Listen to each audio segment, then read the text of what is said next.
All right. So for next week, the selections are enigmaticalness, truth, content, metaphysics, subject-object, and toward a theory of the artwork. So again, the parts that are kind of titled and labeled and not in brackets, those are the page selections that we'll be using. And then the other bracketed page selections are supplemental and optional. I think that do I only have one volunteer for this week? Is that what happened? We didn't get a second volunteer? I know we did. Okay, great. All right, excellent. So we got. Great. Okay, good. All right, so volunteers for next week.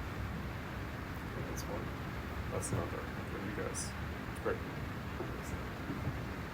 Okay.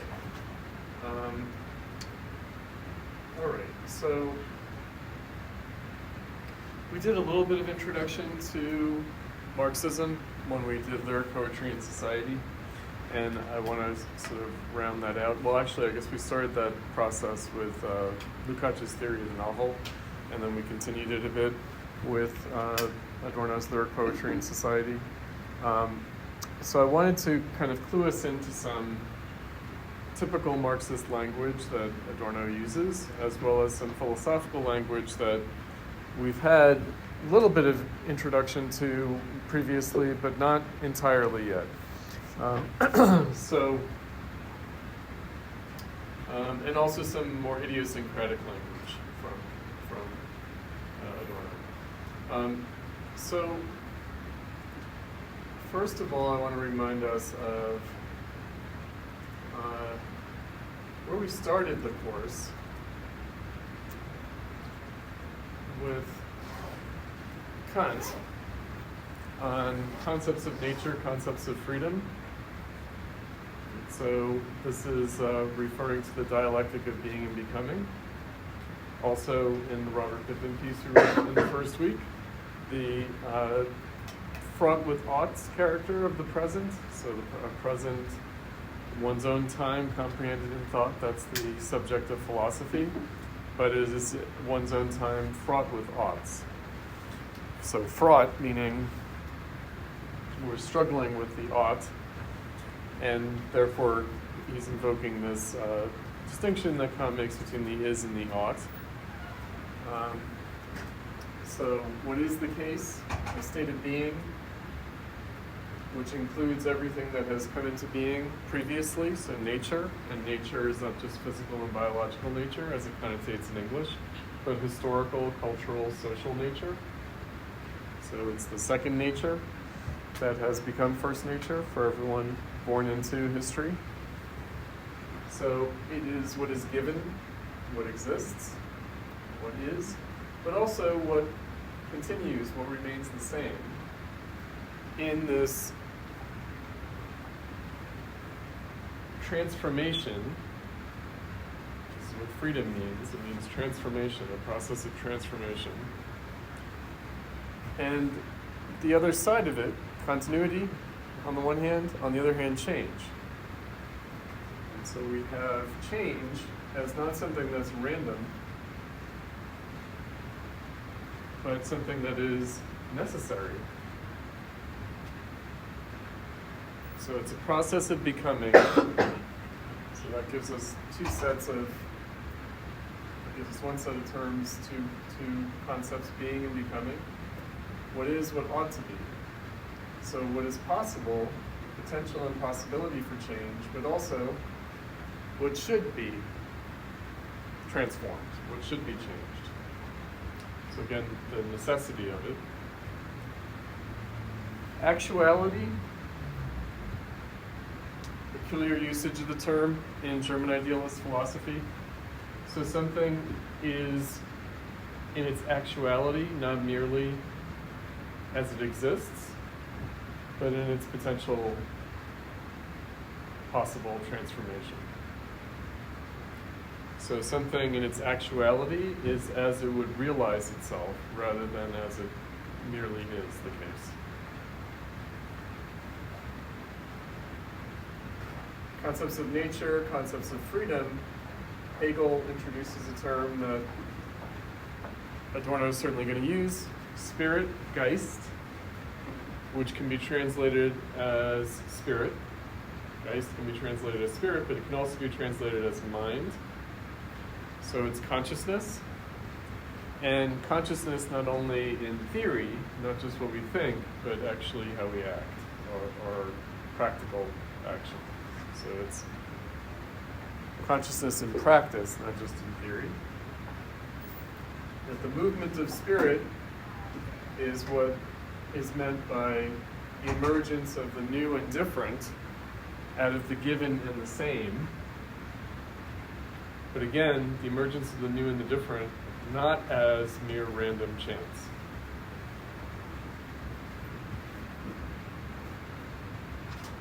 So not just as an entropic process.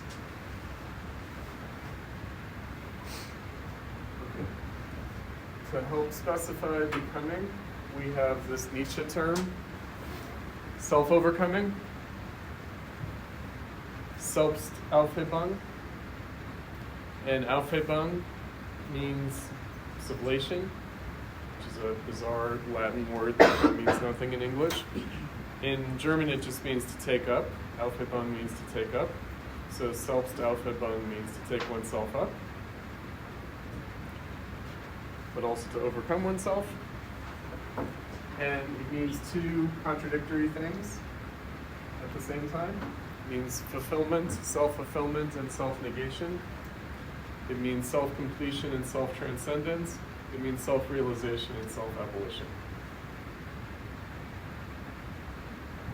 And that, even though Nietzsche poses it as like a psychological issue with respect to individuals, with like persons, that in fact it means a lot more than that. Meaning the self-overcoming of a form of life, to use Nietzsche's expression, but the self-overcoming of any geistic phenomenon. So the self-overcoming of art. And so the idea is that history moves, things develop in a transformative process of freedom according to this self-overcoming. Right? So things change in a way that both fulfills them and negates them, realizes them and transcends them, abolishes them, and completes them. Okay, so how do we know this? How is it possible for us to know this process? So when we started the course, we started with Kant's critique, the idea of critique.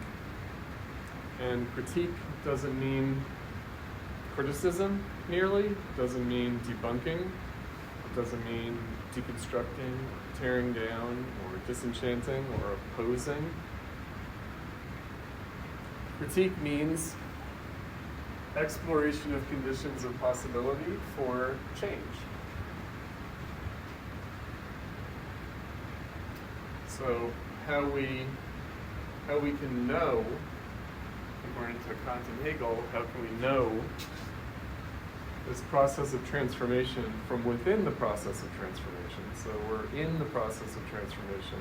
We can't step outside of it and know it. We have to know it from within that process. We have to know it as subjects of this process. So the procedure is the immanent dialectical critique of phenomena. So again, Robert Pippin in the first week, he said we need Kant on appearance. We need Hegel on dialectic and teleology. We need Marx on contradiction. Nietzsche on the nihil and nihilism. So the change status of appearance, the change status of phenomena, the change status of, in the German word, Erscheinung. So we'll have that term will be translated as phenomenon, appearance, also semblance, which is a kind of an awkward word in English. but nonetheless, that's one way that you can translate it. That phenomena, it's not traditional philosophy or ancient philosophy, where essences are true and appearances are false, or where the noumenal realm is true and the phenomenal realm is false. No, the phenomenal realm is true. You only know the essence through the appearance. You only know the noumenal through the phenomenal. So Hegel's expression for this is the essence or substance must appear, must take a form of appearance, must take phenomenal form. So phenomena are necessary forms of appearance. Everything as it appears necessarily as it appears. And that is also a form of appearance of necessity. So everything that appears with necessity as it appears, but also the appearance is giving us an indication of a necessity that we face. So the way things appear to us tells us about a necessity that we have to transform, a necessity that we have to overcome. So a necessity that has the character of a task for freedom, meaning the way the world appears, it appears in a way that indicates to us how we must change it. The way the world appears to us is telling us how we must change it. Okay, so how? Well, the phenomena are, again, fraught with thoughts. Fraught. They're symptomatic, so they're symptoms. Phenomena are symptoms. What does symptom mean? An expression of pathology. What does pathology mean? The logic of suffering, the reason or meaning of our suffering, the logic of our suffering. What are we suffering from? We're suffering from unfreedom. We're going to talk about this today because I'm going to introduce a little piece by Benjamin, who is Adorno's very close friend and mentor figure. Walter Benjamin.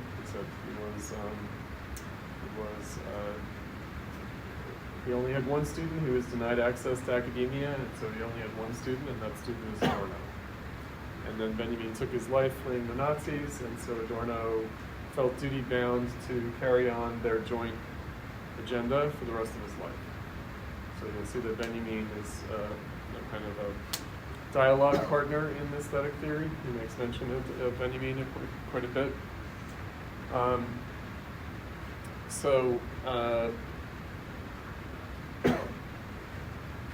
The idea of a symptom, things appearing because they are giving us a kind of meaning to our suffering, so a little Nietzscheanism in there. But also that symptom is diagnostic. So things appear in a symptomatic way, but in such a way as to also diagnose themselves. So again, you don't step outside the symptom to find a diagnosis. The diagnostic indication is in the symptom itself, but also prognosis. There's a prognosis. It's a prognostical value, so in all this kind of medical terminology, but it goes beyond that. A prognosis. So the way things appear also indicates a prognosis, meaning they point beyond themselves. Okay. Critique of phenomena, exploring conditions of possibility for transformation. How is that exploration conducted? Immanently, so it's from within the phenomena, within the terms of the phenomena, within the phenomena's own self-definition parameters, and dialectically, meaning according to the contradictions in the phenomena, according to the phenomenon's own self-contradictions. So the idea is that things point beyond themselves in and through their self-contradictory character.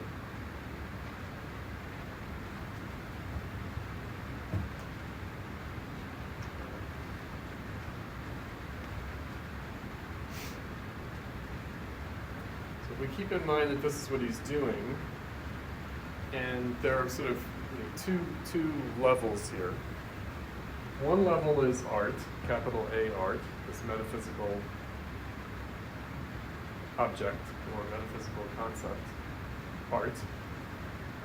But then there is more specifically modernism, which is a crisis of art. So art is a bourgeois category. It's an anthropological category. So humans have been doing art since they transcended their animal nature. However, art only attained to its concept in bourgeois society.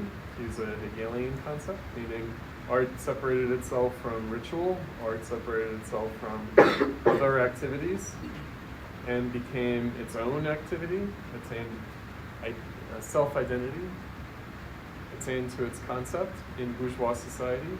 So it separated itself from the caste rituals, from the aristocracy and the church, and also from the folk practices of traditional civilization. So it fulfilled itself in a particular way. And then in capitalism, it went into self-contradiction and crisis. So the idea is that everything that bourgeois society emancipated went into self-contradiction and crisis in the capitalist era. So what emerged as values in themselves, such as art in the Renaissance, this is when bourgeois society emerges, by the 19th century, by the 1800s, came into self-contradiction and crisis. So seemed to negate itself, or it seemed to negate itself. So there's modernism, there's art, and then there's modernist art. So modernist art as some attempt to continue to fulfill art even while art is negating itself. So one way of thinking about this is art remains necessary. It's still a necessary form of appearance, of Geist. It's still a geistic phenomenon. It's still a place where our freedom appears, and necessarily so. But it also is impossible. So it's both necessary and impossible for art to do what it was doing in its bourgeois emancipation. So it remains necessary and impossible at one and the same time. So we talked a bit about the commodity form. Talked about bourgeois social relations. Yes, right? Relations to others, to nature, and to ourselves through labor. The cosmology of labor. The subject-object dialectic, as Marx put it, a metaphysics of labor. So the Hegelian dialectic, Marx said, was a metaphysics of labor. Didn't have a transhistorical truth. It only had a truth regarding bourgeois emancipation and regarding capitalism. So all bourgeois social relations in capitalism are still necessary. However, they're also impossible to fulfill as regards freedom, as regards the phenomenal appearance of freedom, of Geist. So we have these geistic activities, but they're in self-contradiction and crisis. They are expressions of freedom. They are the necessary form of appearance of freedom, but they're also registering the impossibility of that freedom in capitalism. So the question is, how does art in the capitalist era, in modernism, how does modernist art point beyond itself? So Robert Pippin, again, the first week, he said, why is art and literature so important? Because it's the place where we can evince and begin to diagnose the core problem, or the still unresolved problem of this new comprehensive form of life that everyone agrees is pathological and certainly ugly. And art becomes about the end of art. Art becomes about itself, it becomes about the end of art. And his example is the novel form is indelibly imprinted with 19th century French bourgeois self-hatred. And how long can it continue to be that? How long can art continue to be about the end of art? How long can art be so reflexively concerned with itself as its subject? Well, for as long as capitalism carries on. That's what Adorno thought anyway. So we're in this double bind where art is necessary but it's impossible. So we continue to do it with necessity. We continue to practice art. We continue to experience art. But we also find the experience of art as a phenomenal form of appearance of Geist, of our consciousness, of our freedom.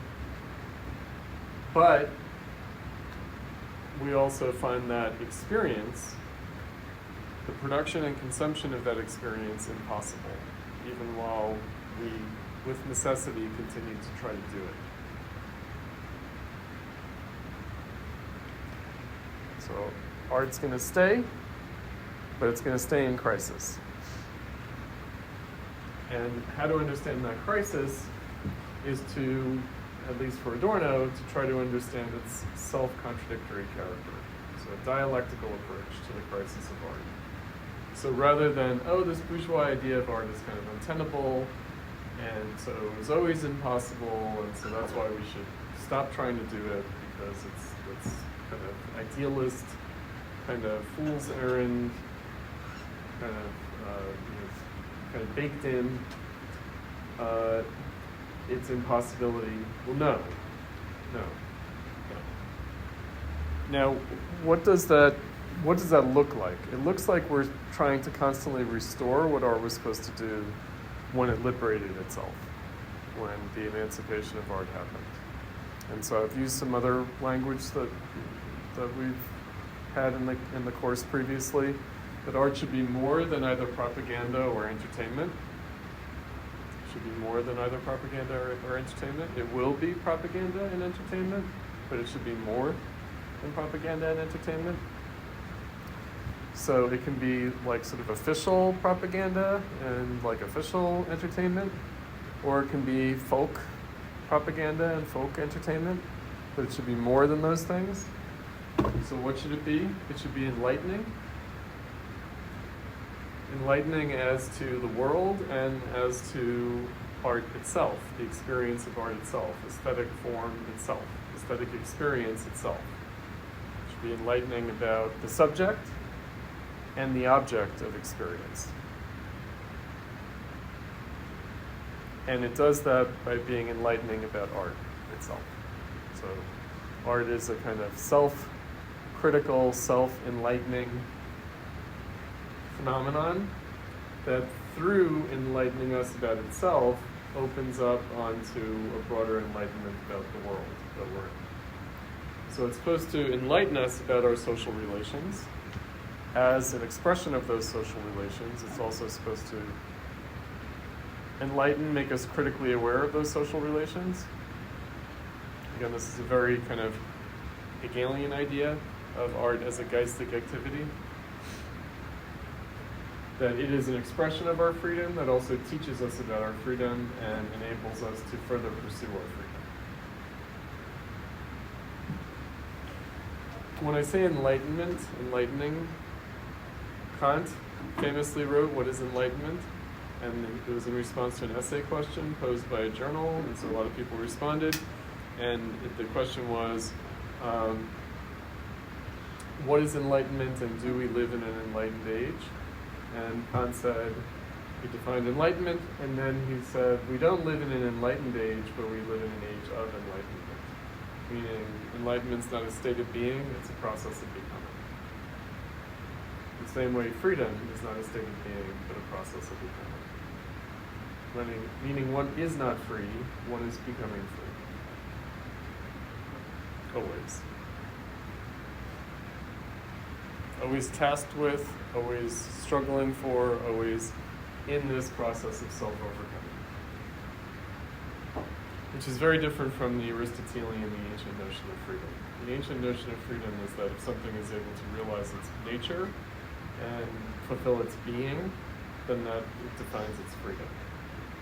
Whereas the modern concept of freedom says that, no, we're only free not when we fulfill our being, but when we overcome ourselves. We overcome our being. That's the bourgeois notion of freedom, and of course, the bourgeois notion of freedom is bound up with labor as the model for freedom. So we achieve freedom through our labor. That's the idea. And art is a laboring activity. Art is a form of labor. Now, I don't know if we've talked about this. So there's anthropologically, but also like in bourgeois political economy and sociology, and also in Marxism, there's two kinds of labor. There's physical labor and there's intellectual labor.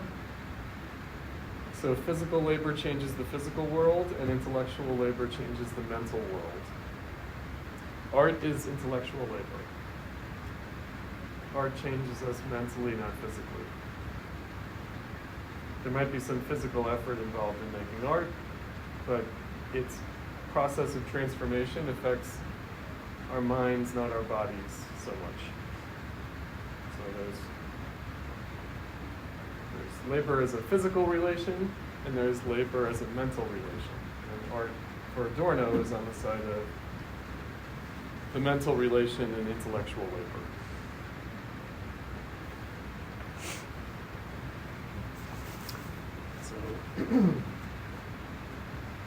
It's fulfilling our spiritual needs intellectually rather than physically. So I brought in bourgeois social relations. Let's talk about capitalism, because again, this is where he's going to use a lot of Marxist language. And I have something to help illustrate that.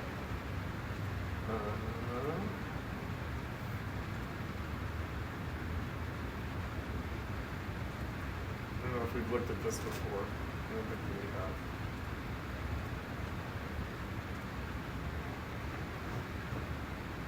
Did we look at this yet? Maybe not. Okay, all right. So Marx defined capitalism, or what he called the capitalist mode of production, as a contradiction. And the contradiction is between the bourgeois social relations and the industrial forces of production. So it's dated very precisely to the Industrial Revolution.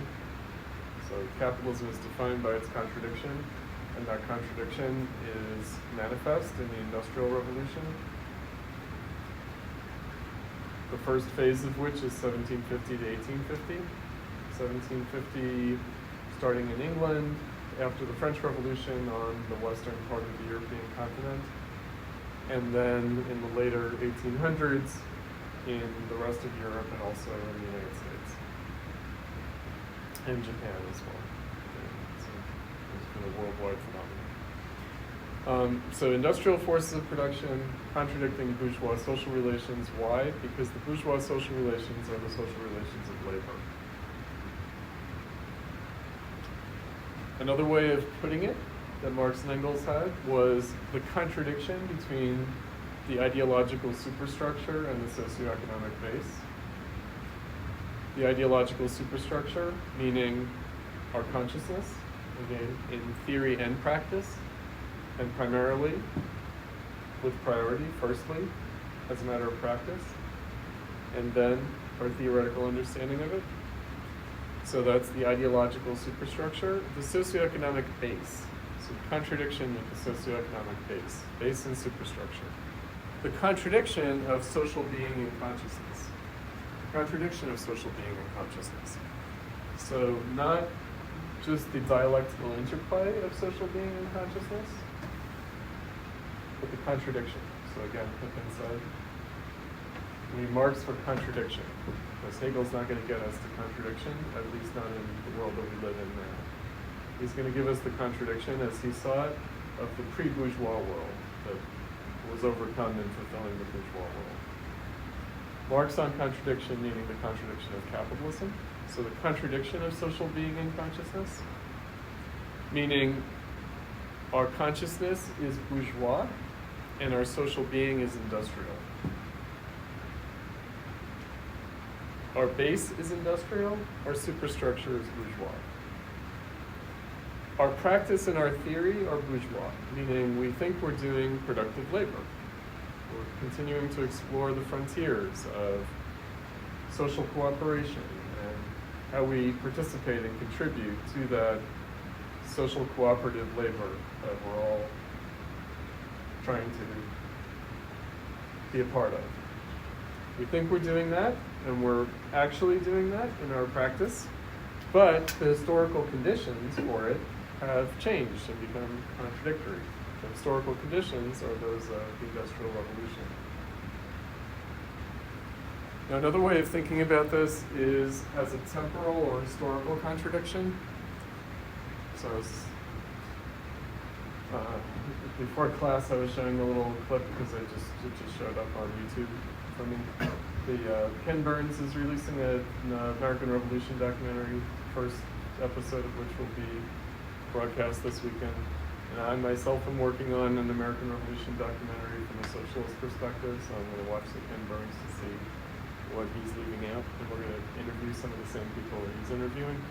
Anyway, so bourgeois consciousness, practice and theory, 18th century, 1776, 1789, all created equal with rights to life, liberty, pursuit of happiness, liberty, equality, fraternity, 18th century values, bourgeois values, when they came into clear self-consciousness.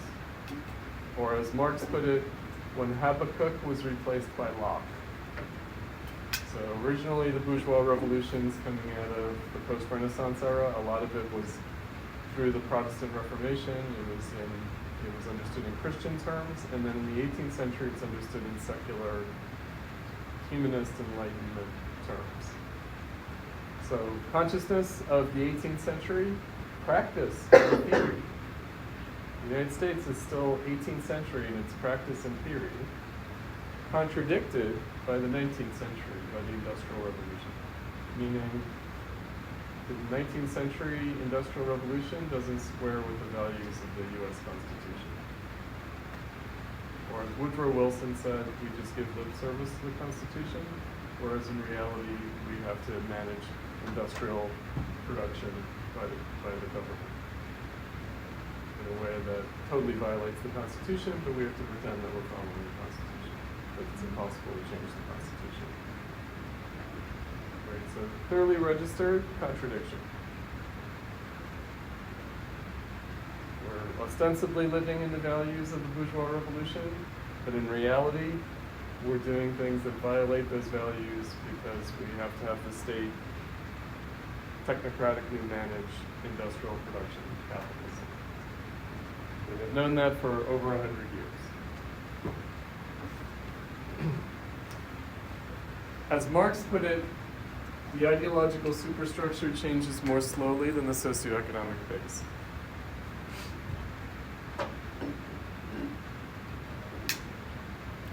Did we look at the Valerie? I don't think that we did. Okay, so there's a, to help illustrate this. Okay, let me finish the thought. So, superstructure lags behind base, but also it's a bidirectional contradiction. So it's not just a matter of lag. It's also a matter of outstripping. So industrial forces of production outstrip, undermine, and destroy the bourgeois social relations of labor. And therefore, there's an objective process that we are inhabiting that is constantly contradicting all of our categories of theory and practice. Constantly violating our consciousness.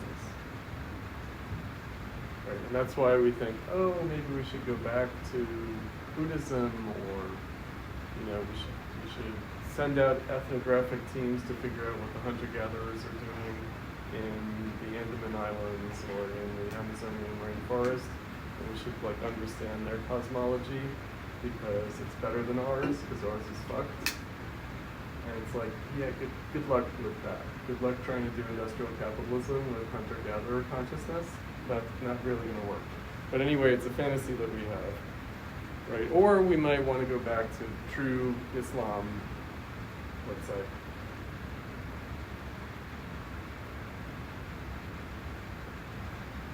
Because Allah has told us through Muhammad how to live, and this capitalism is just a Western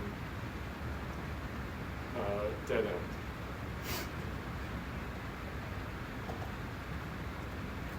Maybe.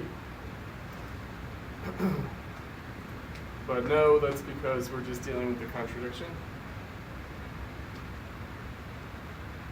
Let's see if I have my...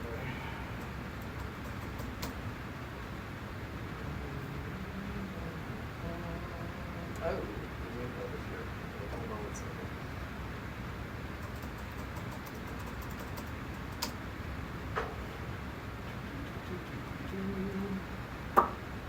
Let's see if this is the translation that I like. Oh yes, it is. Okay. So this is Adorno's friend Benjamin. Okay. So he's got a quote from the modernist poet and critic Paul Valéry, who was mentioned in the Marcuse Note on Dialectic that we talked about the week of, I think last week, with the Third Poetry and Society. So what does Valéry write? And this is around the turn of the 20th century. So he says, our fine arts were developed, their types and uses were established in times very different from the present, by men whose power of action upon things was insignificant in comparison with ours.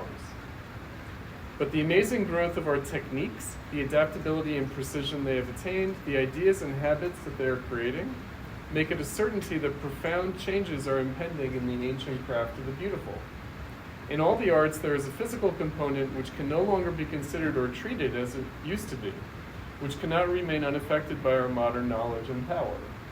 For the last 20 years, so the end of the 19th century, neither matter nor space nor time has been what it was from time immemorial. Neither matter nor space nor time have been what they were. He doesn't mean that figuratively, he means it literally. That's the time when quantum mechanics and the theory of relativity were developed. The second industrial revolution. We must expect great innovations to transform the entire technique of the arts, thereby affecting artistic invention itself, and perhaps even bring about an amazing change in our very notion of art. So he's writing this in the era of high modernism.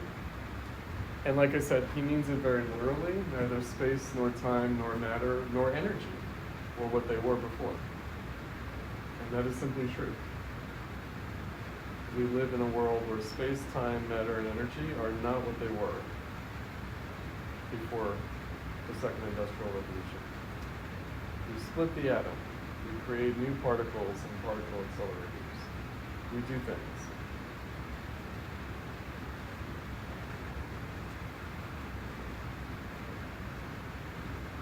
But art is still practiced as a Renaissance activity. Art is still practiced as a bourgeois activity.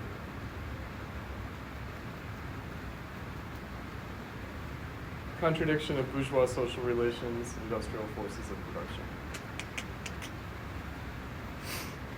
All right, now let's hear what Benjamin has to say. He says, when Marx undertook his critique of the capitalistic mode of production, this mode was in its infancy, meaning the contradiction had just emerged. So Marx started writing in the 1840s. That's at the end of the first industrial revolution. Capitalism just started then. Marx directed his efforts in such a way as to give them prognostic value. He went back to the basic conditions underlying capitalistic production, and through his presentation, showed what could be expected of capitalism in the future. The result was that one could expect it not only to exploit the proletariat with increasing intensity, but ultimately to create conditions which would make it possible to abolish capitalism itself. The transformation of the superstructure which takes place far more slowly than that of the substructure, has taken more than half a century to manifest in all areas of culture the change of the conditions of production. So from the Second Industrial Revolution that happened in the late 1800s to the time that he's writing in the 1930s, 50 years, it has taken that long for things to start really manifesting in terms of the contradiction. Only today can it be indicated what form this has taken. Certain prognostic requirements should be met by these statements. However, theses about the art of the proletariat after its assumption of power, or about the art of a classless society, would have less bearing on these demands than theses about the developmental tendencies of art under present conditions of production. Their dialectic, meaning present conditions or contradictory conditions, their dialectic is no less noticeable in the superstructure than in the economy. It would therefore be wrong to underestimate the value of such theses as a weapon. They brush aside a number of outmoded concepts, such as creativity and genius, eternal value and mystery, concepts whose uncontrolled and at present uncontrollable application would lead to a processing of data in the fascist sense. During this in 1936. The concepts which are introduced into the theory of art in what follows differ from the more familiar terms in that they are completely useless for the purposes of fascism. They are, on the other hand, useful for the formulation of revolutionary demands in the politics of art.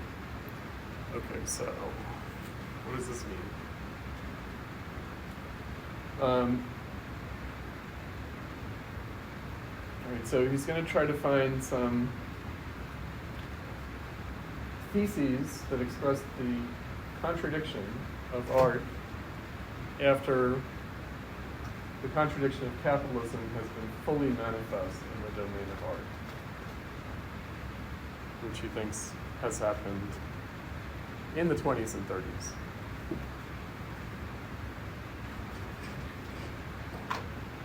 All right. Now, we've talked about the timeline that we've been on so far.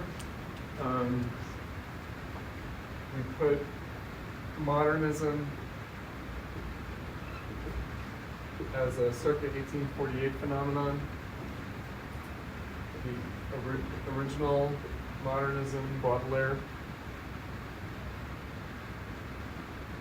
Then we've moved into the era of high modernism.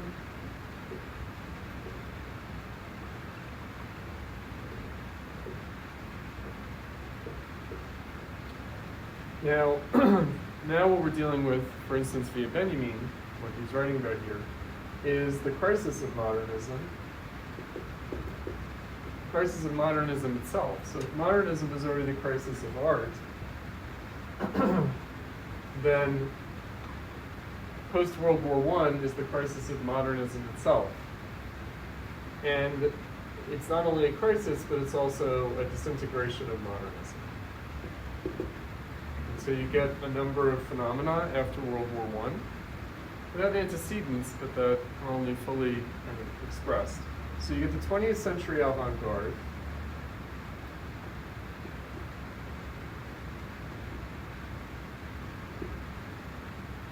You get a kind of late modernism, which Adorno is going to discuss. You get mass culture.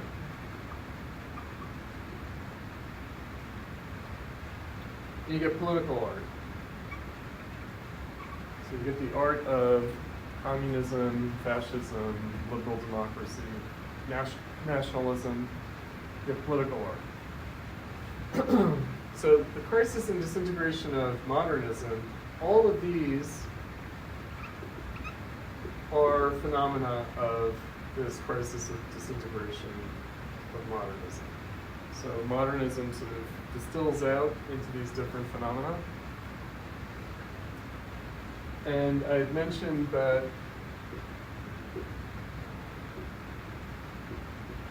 realism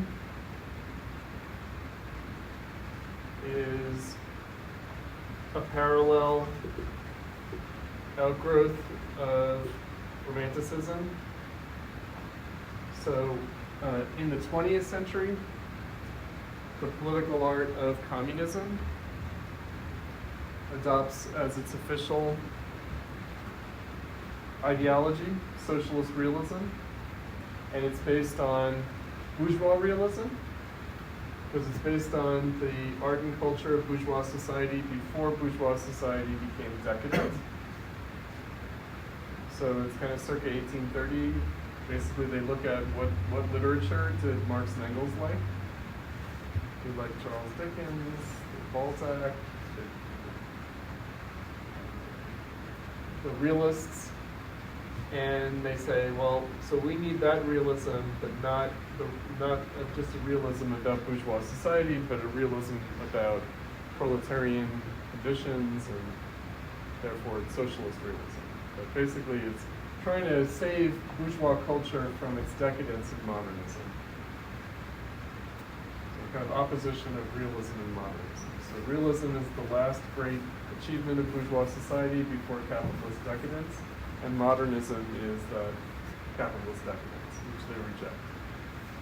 So in the Soviet Union, they ban art, they withdraw funding, they politically censure, they also jail and imprison, and also execute artists for being modernists, for not doing socialist realism. All of that happens. And the communist movement outside the Soviet Union adopts this official perspective as well. Benjamin and Adorno are dissenters from this anti-modernism that Marxism adopts in the 1930s. So they defend modernism, we could say, but they don't really defend modernism. They rather say that the socialist realism kind of represses a problem that modernism expresses.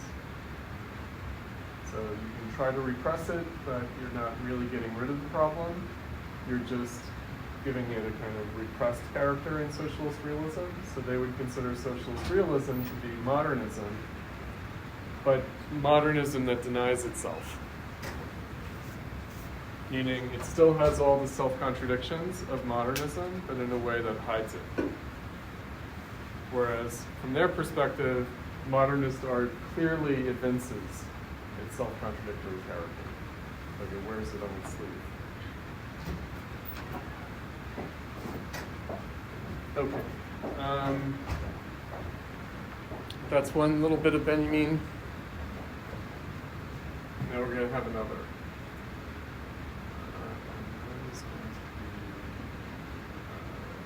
To introduce another idea that Adorno has, the idea of redemption. So he's got two words that he's taking from Benjamin that we're going to have to track. And one is redemption, and the other is mimesis, or the mimetic. So the first, redemption, which I don't think, we have not done this yet. This is the first week of the aesthetic theory. So Benjamin was a Marxist, but he also used like theological categories, and that has confused readers. They don't know whether he was like a Marxist communist or whether he was like a kind of Jewish mystic theologian. Because he had a friend who was, Gershom Scholem was actually a mystic theologian.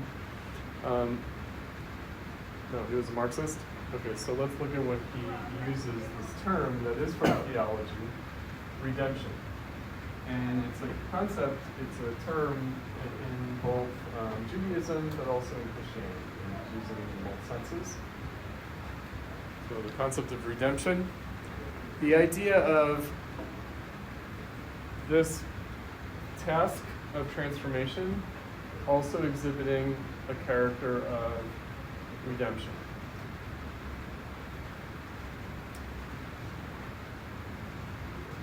So this will help us understand the movement of history as Adorno is going to track it, the history of modernism.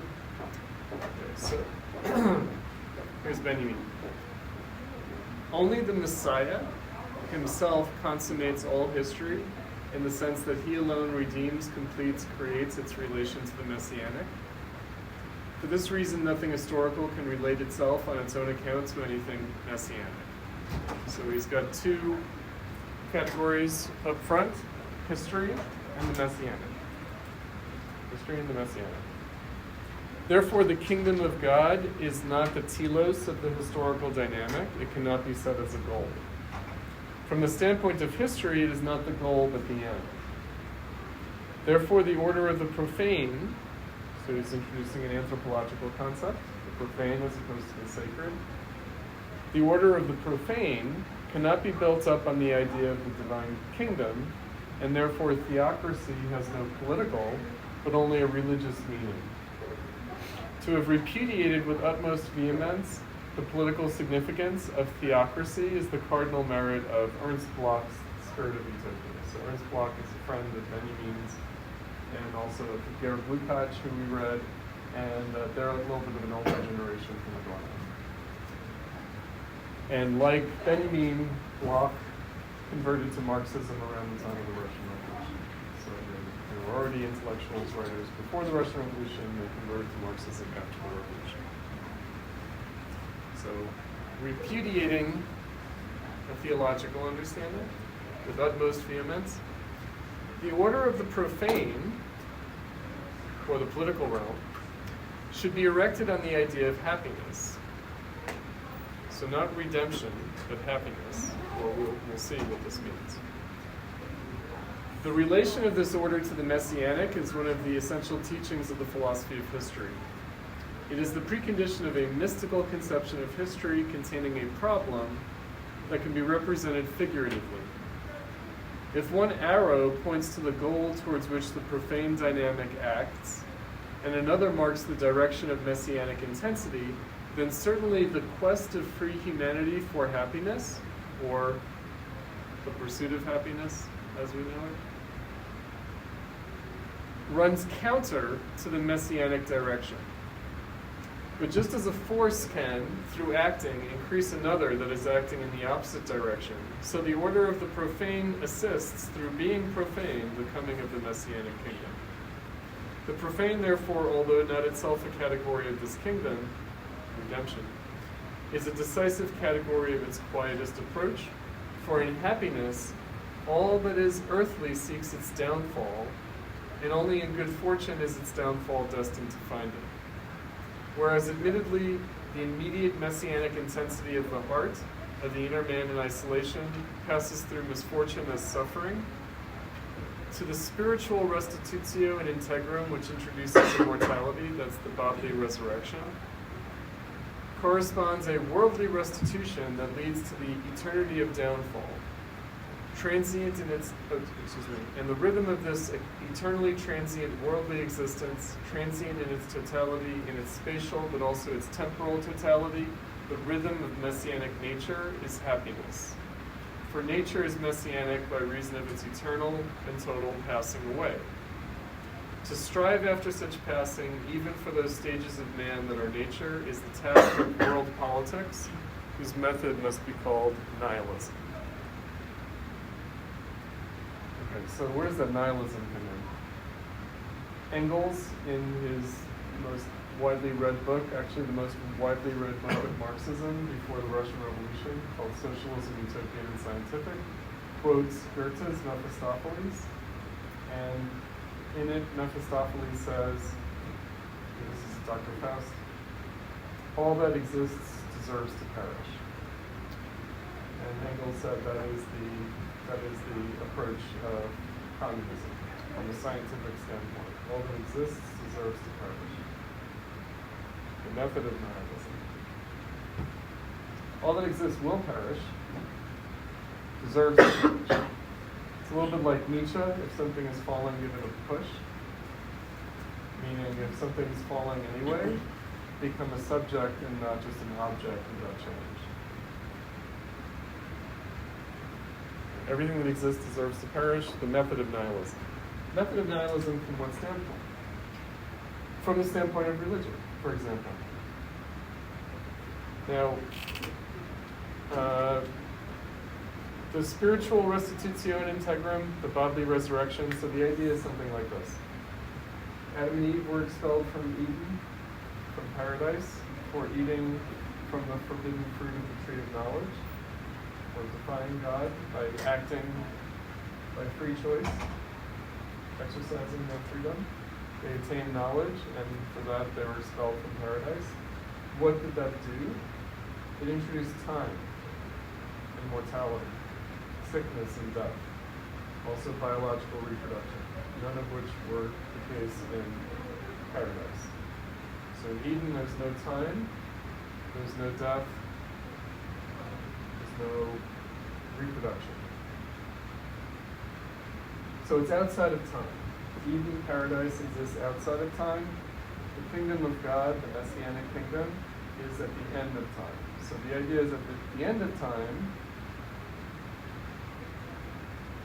everything that has ever lived will be brought back in its body. All of people who have ever lived and died will be brought back in their bodies. All of nature will be brought back physically in order to experience eternal happiness that was denied it in life. So redemption is to redeem unhappiness. So we have kind of two concepts of redemption. We have an ancient and a modern. And we use the terms profane, we use the term sacred, but we use the term profane.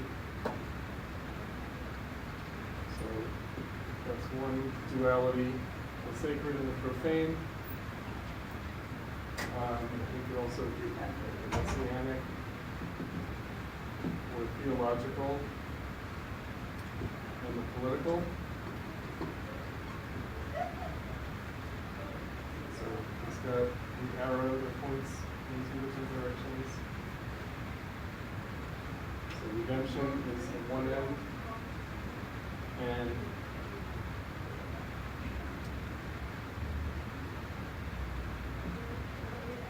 so what are we redeeming with the kingdom of God at the end of time? We're redeeming unhappiness. So there's a demand for redemption insofar as we don't find our downfall in good fortune, but only in misfortune and suffering. Then we need to redeem that unhappiness. So this would be the kind of eternal, outside of time, and also we can call it the celestial, to use some Christian language. He talks about the political, temporal authority. Political authority is temporal authority. So this is Jesus. Render unto God what God is due, render unto Caesar what Caesar is due. Respect temporal authority, respect political authority.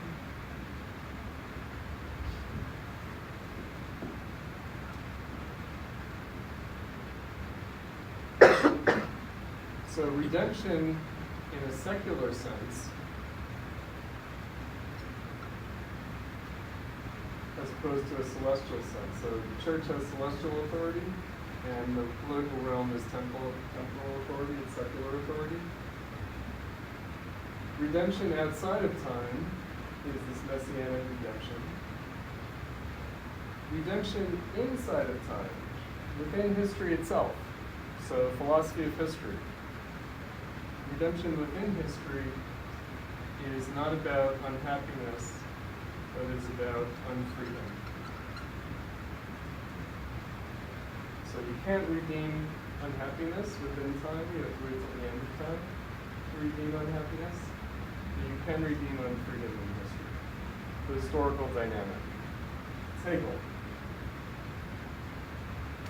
So we suffer in two different respects. We suffer from unhappiness, we suffer from unfreedom. We can't really redeem our unhappiness. We can redeem our unfreedom. Or that's the idea. So how do we redeem our unfreedom? World politics, whose method must be called nihilism. All that exists deserves to perish. Transformation, revolution, whatever you want to call it. So historical redemption versus religious redemption.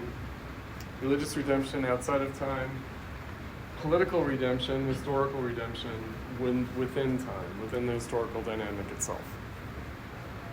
So art, when it liberates itself, goes from being a religious, sacred, eternal value to a profane, historical, temporal, and political value.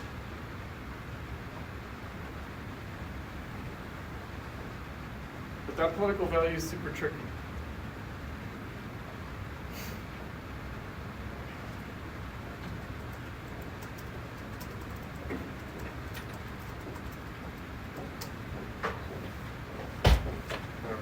So finally, one more little informant. And that's Trotsky.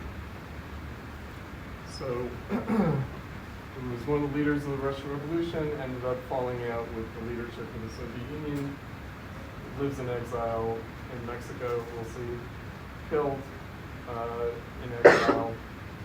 After a lot of other people who participated in the Russian Revolution were killed in the purges in the 1930s, around the time that Benjamin was writing his work of art essay.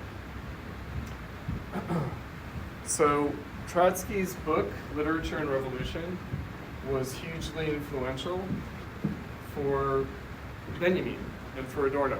We'll see Adorno will make a mention of Trotsky. Whenever he drops a name, it's very significant. But Benjamin in particular, influenced by Trotsky's book, Literature and Revolution. What was that book about? It was about debates within the Soviet Union, early after the Russian Revolution, about state funding for art. So basically, the various art movements, art schools, art studios, artists were petitioning the government, looking for funding, and claiming that they should get funding from the government because their art was the true revolutionary, proletarian, socialist, communist art. And Trotsky said, no, this is none of these movements can claim to be proletarian art. He says, look, all the art is bourgeois art. Insofar as working class people make art, they're engaged in a bourgeois activity. It's all capitalistic art, meaning it's all coming out of capitalism. It's all modernist. It's not the art of the future. There is no proletarian art. There's only bourgeois art in crisis and capitalism. And we don't know what art beyond that will be until we get there. But in the meantime, we just have this kind of bohemian, bourgeois, capitalistic, modernist art. And the state should have a hands-off policy and give support to artists, but not discriminate among artists in terms of the official style or anything like that. So this is like hugely important for Benjamin and for Adorno and for others like Clement Greenberg, this idea. So Trotsky's writing a letter to the journal, Partisan Review. It's an American journal. He's writing from Mexico. He's writing to this journal in New York. And they're kind of Marxist, fellow traveler, theorists, critics, etc. So he says, you've been kind enough to invite me to express my views on the state of present-day arts and letters. This is 1938. I do this now without some hesitation. Since my book, Literature and Revolution, 15 years earlier, I have not once returned to the problem of artistic creation, and only occasionally have I been able to follow the latest developments in this sphere. I am far from pretending to offer an exhaustive reply. The task of this letter is to correctly pose the question. Generally speaking, art is an expression of man's need for a harmonious and complete life. That is to say, his need for those major benefits of which a society of classes has deprived him.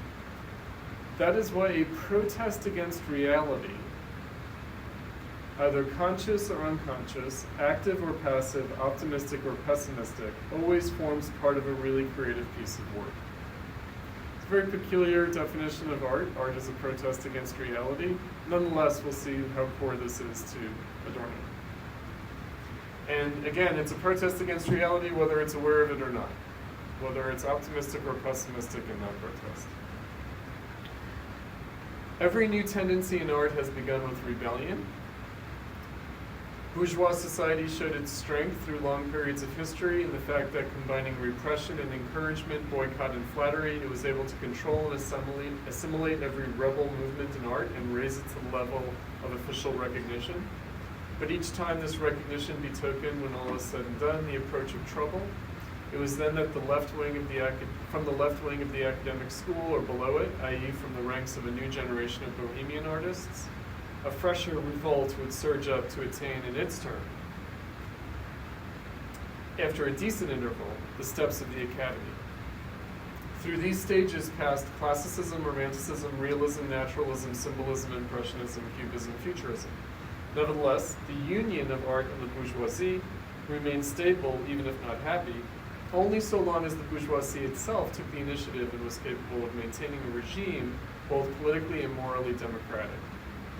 This is a question of not only giving free rein to artists and playing up to them in every possible way, but also of granting special privileges to the top layer of the working class, and of mastering and subduing the bureaucracy of the unions and the workers' parties. All these phenomena exist in the same historical plane. The decline of bourgeois society means an intolerable exacerbation of social contradictions, which are transformed inevitably into personal contradictions, calling forth an ever more burning need for a liberating art. Furthermore, a declining capitalism already finds itself completely incapable of offering the minimum conditions for the development of tendencies in art which correspond, however little, to our epoch. It fears superstitiously every new word, for it is no longer a matter of corrections and reforms for capitalism, but of life and death. The oppressed masses live their own life. Bohemianism offers too limited a social base. Hence, new tendencies take on a more and more violent character, alternating between hope and despair. The artistic schools of the last few decades, Cubism, Futurism, Dadaism, Surrealism, follow each other without reaching a complete development. Art, which is the most complex part of culture, the most sensitive and at the same time the least protected, suffers most from the decline and decay of bourgeois society. To find a solution to this impasse through art itself is impossible. It is a crisis which concerns all culture, beginning at its economic base and ending in the highest spheres of ideology. Art can neither escape the crisis nor partition itself off. Art cannot save itself. It will run away inevitably unless present-day society is able to rebuild itself. The task is essentially revolutionary in character. For these reasons, the function of art in our epoch is determined by its relation to the revolution. And then he goes into a discussion of how the Soviet Union has attracted the attention of artists, but betrayed that through Stalinism. So it got artists on board with communism, but betrayed it through Stalinism. Let me jump ahead here.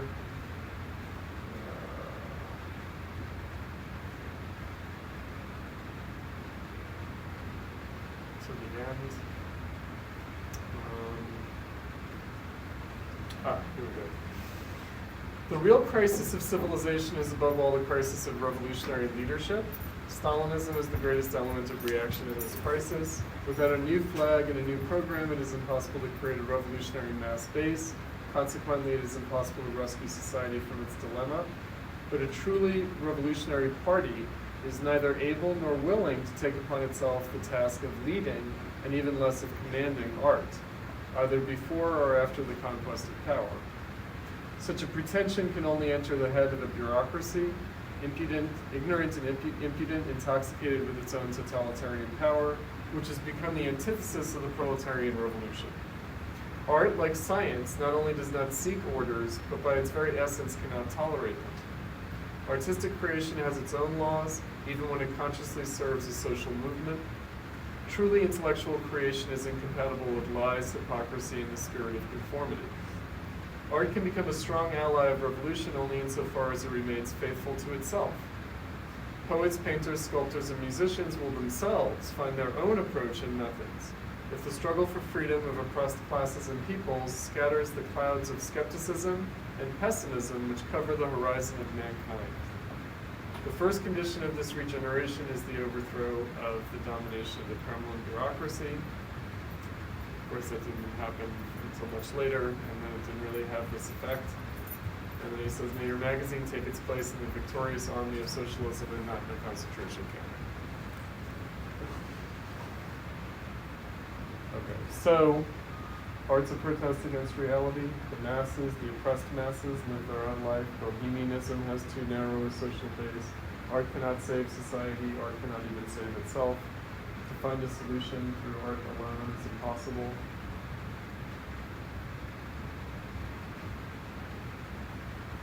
So, Adorno is a Marxist, but he also knows there's no Marxist answer through art.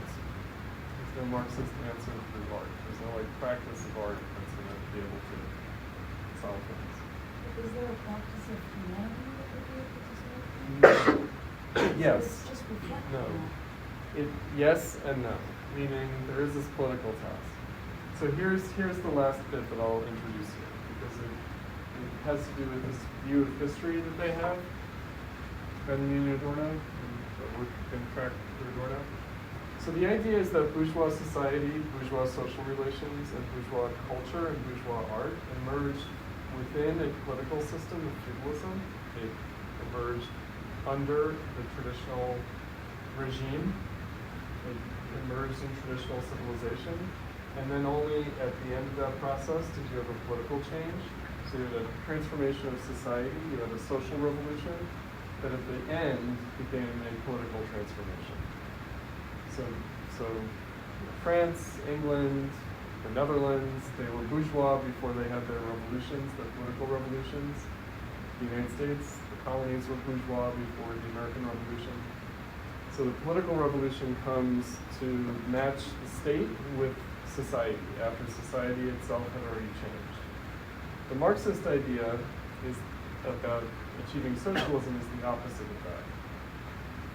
So socialism doesn't develop within capitalism. What develops within capitalism is the proletariat.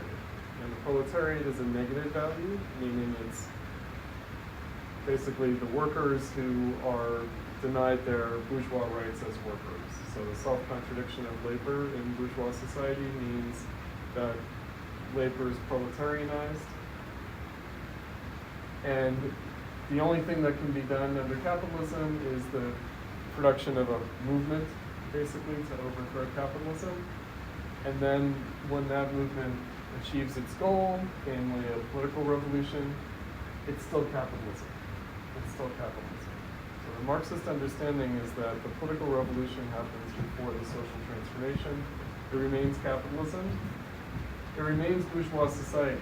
So Marx wrote, and Lenin wrote also, that after the revolution, bourgeois right remains the social principle, meaning the social relations of labor remain dominant, and they're still contradicted by the industrial forces of production. So the political revolution comes first, and then the social transformation of capitalism into socialism or communism happens after that. So if you ask the Chinese Communist Party today, like if I zoomed the Politburo of the Chinese Communist Party right now, and I said, comrades, what are you guys doing over there? What's going on? They would say, Comrade Cutrone, we're doing the dictatorship of the proletariat. What are you doing over there in the United States? Like, well, I'm trying to teach some art students about philosophy and Marxism. So I think China says now that they might be in the early stage of socialism by 2050. Right, so the idea is, the Marxist understanding is that you have the dictatorship of the proletariat, that it governs capitalism. So the culture, the social relations, the practices, the theory remain bourgeois, but also self-contradictory, remain capitalist. And then that gradually is overcome. And in that gradual overcoming, which was not meant to be this gradual, it's not supposed to be 100 years, it's supposed to be like decades, not centuries. Then you'd also overcome the state. You'd overcome the dictatorship of the proletariat because the need for it would be gone because it would no longer be governing capitalism. And Adorno, we'll see, as Benjamin was saying, we don't know the art of the future. We don't know what it's going to look like. And we're going to see. It's going to be some kind of negation of what we have now. It's going to be some kind of fulfillment of what we have now. It's going to appear, from our standpoint now, it looks like where art is heading, the prognosis, is to fulfill its unfulfilled potential in modernism, but also to overcome itself. Right? So it's not like modernist art forever, including kitsch modernism, nor is it a restoration of traditional art, nor is it a restoration of anthropologically traditional art. It's not like art's going to merge back with social relations and ritual. It's not going to go back to a pre-bourgeois existence. It's not going to continue as bourgeois. It's not going to continue as modernist. And we don't know what it's going to be, and it's not going to do that for a long time anyway. So even if we have the revolution now, art's going to be what it is now for the foreseeable future.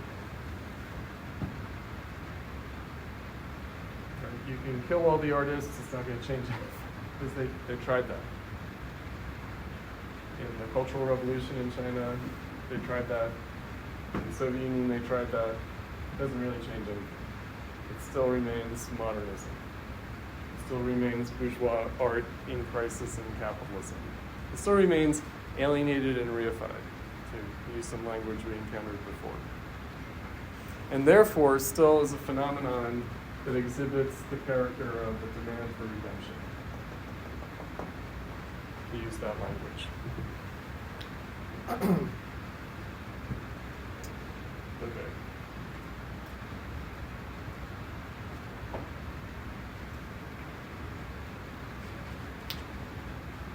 Let's look at the first few lines of this and then we'll take a break. So this is not the draft introduction, this is the main body of the text. We'll go back to the draft introduction, we'll dip back into it. So what does Adorno write? It is self-evident, writing in 1968-69, self-evident that nothing concerning art is self-evident anymore. Not its inner life, not its relation to the world, not even its right to exist. Not even its right to exist. The forfeiture of what could be done spontaneously or unproblematically has not been compensated for by the open infinitude of new possibilities that reflection confronts. So theoretical reflection. In many regards, expansion appears as contraction. The sea of the formerly inconceivable on which around 1910, high modernism, revolutionary art movements set out, did not bestow the promised happiness of adventure. Instead, the process that was unleashed consumed the categories in the name of that for which it was undertaken. More was constantly pulled into the vortex of the newly taboo. Everywhere artists rejoiced less over the newly won realm of freedom than that they immediately sought once again after ostensible yet scarcely adequate order. For absolute freedom in art, always limited to a particular, comes into contradiction with the perennial unfreedom of the whole. In it, the place of art became uncertain.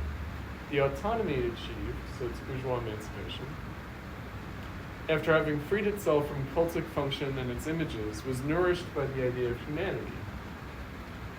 As society became ever less a human one, this autonomy was shattered. Drawn from the ideal of humanity, art's constituent elements withered by art's own law of movement.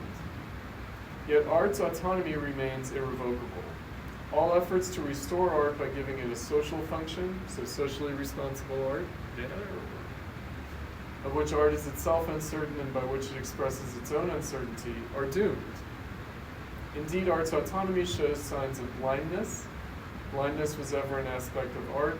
In the age of art's emancipation, however, this blindness has become to predominate in spite of, if not because of, art's lost naivete, which, as Hegel already perceived, art cannot undo.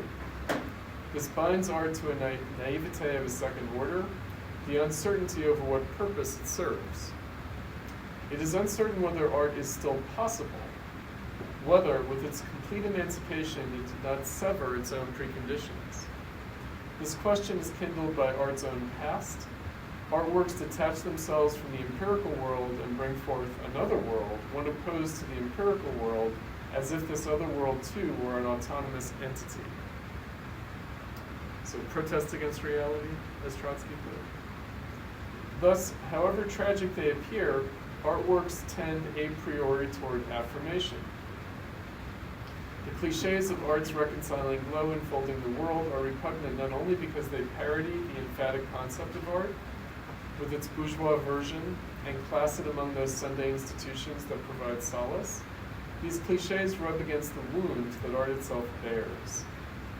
As a result of its inevitable withdrawal from theology, from the unqualified claim to the truth of salvation or redemption, a secularization without which art would never have developed, art is condemned to provide the world as it exists with a consolation that, shorn of any hope of a world beyond, strengthens the spell of that from which the autonomy of art wants to free itself. The principle of autonomy is itself suspect of giving consolation. By undertaking to posit totality out of itself, whole and self-encompassing, this image is transferred to the world in which art exists and that engenders it. By virtue of its rejection of the empirical world, a rejection that inheres in art's concept, and thus is no mere escape, but a law immanent to it, art sanctions the primacy of reality.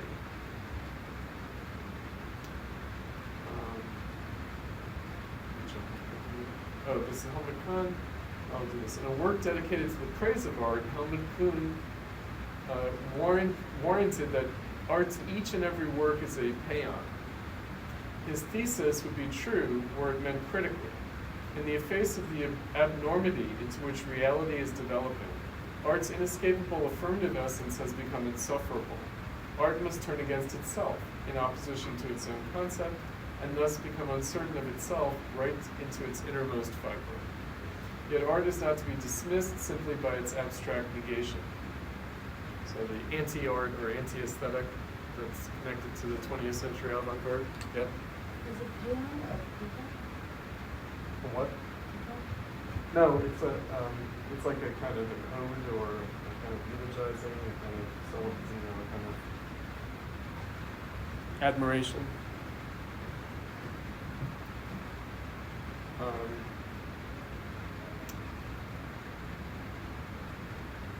By attacking what seemed to be its foundation through the whole of its tradition, art has been qualitatively transformed. It itself becomes qualitatively other. It can do this because through the ages, by means of its form, art has turned against the status quo and what merely exists, just as much as it has come to its aid by giving form to its elements. Art can no more be reduced to the general formula of consolation than to its opposite. The concept of art is located in a historically changing constellation of elements. It refuses definition. Its essence cannot be deduced from its origin, as if the first work were a foundation on which everything that followed were constructed and would collapse if shaken. The belief that the first artworks are the highest and purest is warmed over romanticism. With no less justification, it could be claimed that the earliest artistic works are dull and impure in that they are not yet separated from magic, historical documentation, and such pragmatic aims as communicating over great distances by means of calls or horn sounds. The classical conception of art gladly made use of such arguments. In bluntly historical terms, the facts blur. The effort to subsume the historical genesis of art ontologically under an ultimate motif would necessarily flounder in such disparate material that the theory would emerge empty-handed, except for the obviously relevant insight that the arts will not fit into any gapless concept of art. Okay, so he's starting to invoke there something that we'll get to later, which is the kind of thesis on the origin of art and this kind of anthropological definition of art. So it seems like bourgeois art both fulfills and negates the anthropological definition of art. So the anthropological definition of art is invariably tied to religious ritual, to theology, to cultural tradition, and the bourgeois emancipation of art would seem to negate that, but it also seeks to appropriate the preceding history, meaning all ritualistic art is turned into art. So that's going backwards. Going forwards, in the 20th century, as I mentioned, the 20th century avant-garde seems to sustain art by radically negating it, by engaging in the anti-aesthetic or in anti-art movements. So Dada and Surrealism seem to be about preserving art by radically negating it, especially Dada.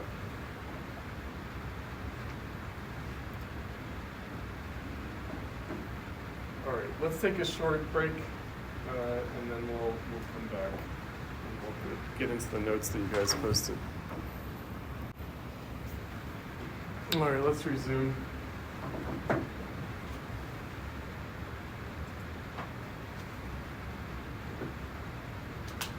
right, one last little tangent, and that's an essay by Adorno called Those Twenties, written in the early 60s, and written about the nostalgia for the Weimar Republic in the 1920s that was exhibited in post-war Germany, especially in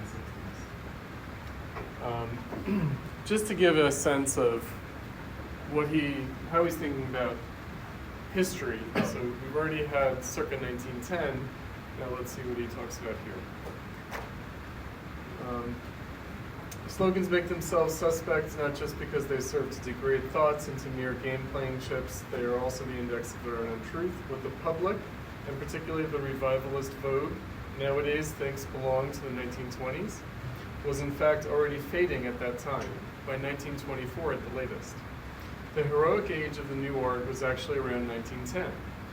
Synthetic cubism, early German expressionism, the free atonalism of Schoenberg and his school.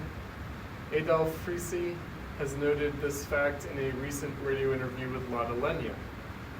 I can clearly remember that after the IGNM Festival in Frankfurt in 1927, I published an article entitled The Stabilized Music.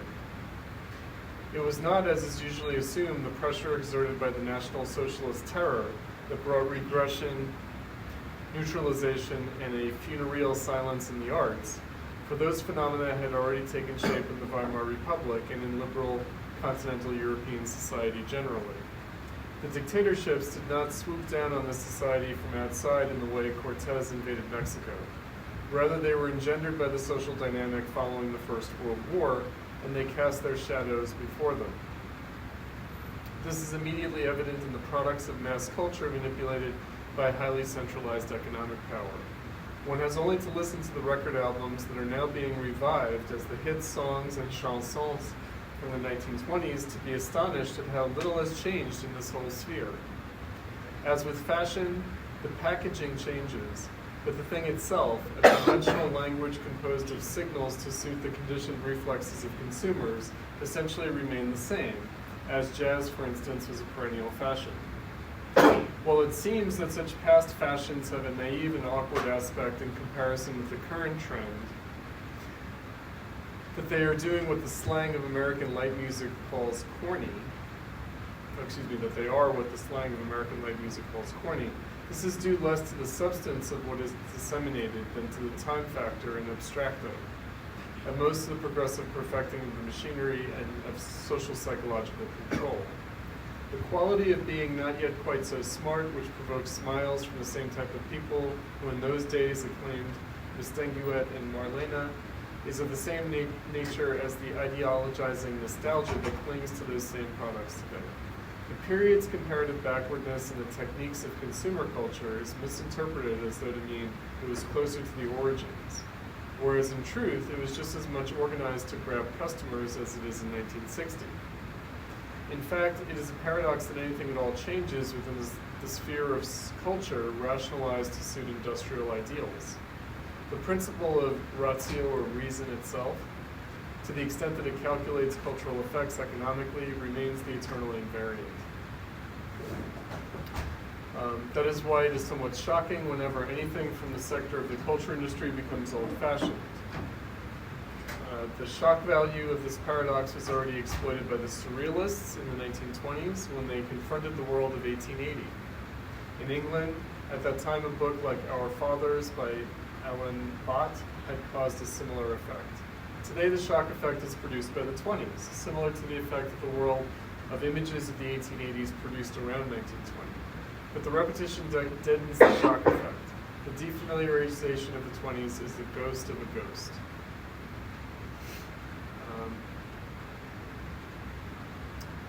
Jump ahead here.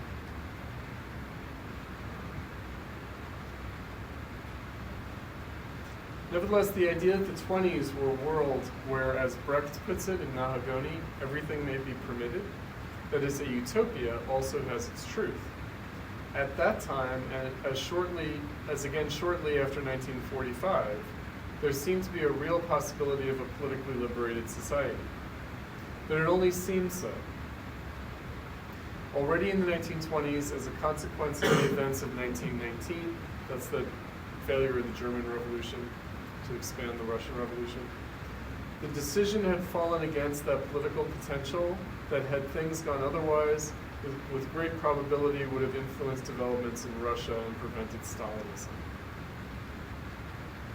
It is hard to avoid the conclusion that this twofold aspect, on the one hand, a world that could have taken a turn for the better, and on the other, the extinguishing of that hope by the establishment of powers that later revealed themselves fully in fascism, also expressed itself in an ambivalence in art, which in fact is quite specific to the 20s and has nothing to do with the vague and self-contradictory idea of the modern classics.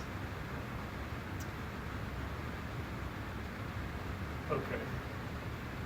It's just to give a sense of, again, his general historical orientation and the idea of late modernism that's informing his approach. Let's turn to the notes that you guys posted.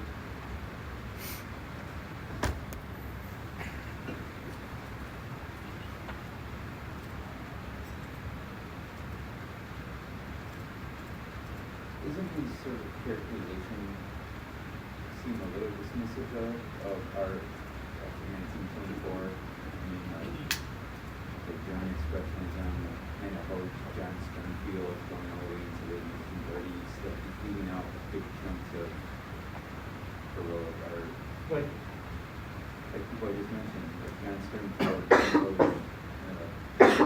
Dixon, and their crew, you know, I mean, at least since the late 20s and into the 40s with like the live sort of scene, Oppenheimer.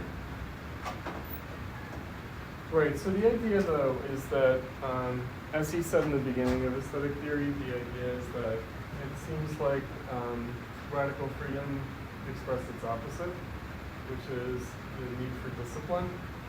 I mean, we'll see what he has in mind primarily because he's a musician, is the difference in Schoenberg's work before World War I and after World War I, so free atonality versus 12-tone. Right. Yeah. Wasn't like the whole like return to order or whatever, like return to order more of like achieving France. Someone's got a big reaction.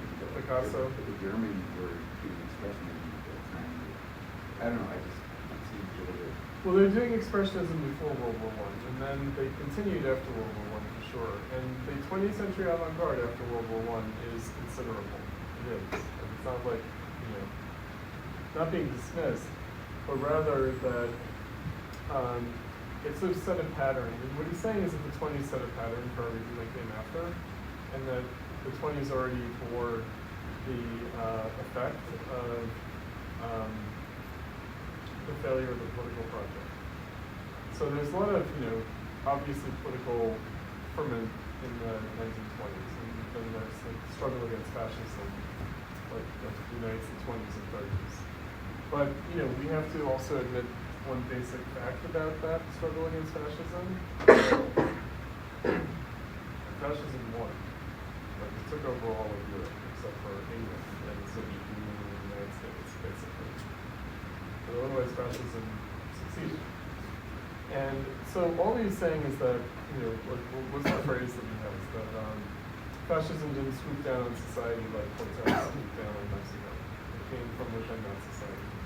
And you can't actually separate the radical, like, left art movements from fascism itself. Especially because there were many avant-garde artists who supported fascism too. And so he's just trying to, again, kind of diagnose, you might say, what that kind of late modernist and 20th century avant-garde movement was about. Because it casts the preceding history before World War I into a kind of idyllic condition. And it seems like before World War I, everything was idyllic.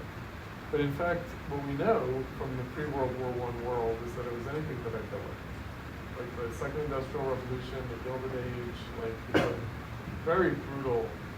It's like late colonialism, and you have a lot going on before World War I. And how that was dealt with in the era of high modernism. Again, it seems like, maybe another way of putting it, it always seems like bourgeois society is like preceding generation. So it always looks like what you had in the era of high modernism was bourgeois society, and then you just get like actual capitalism, modernism after that.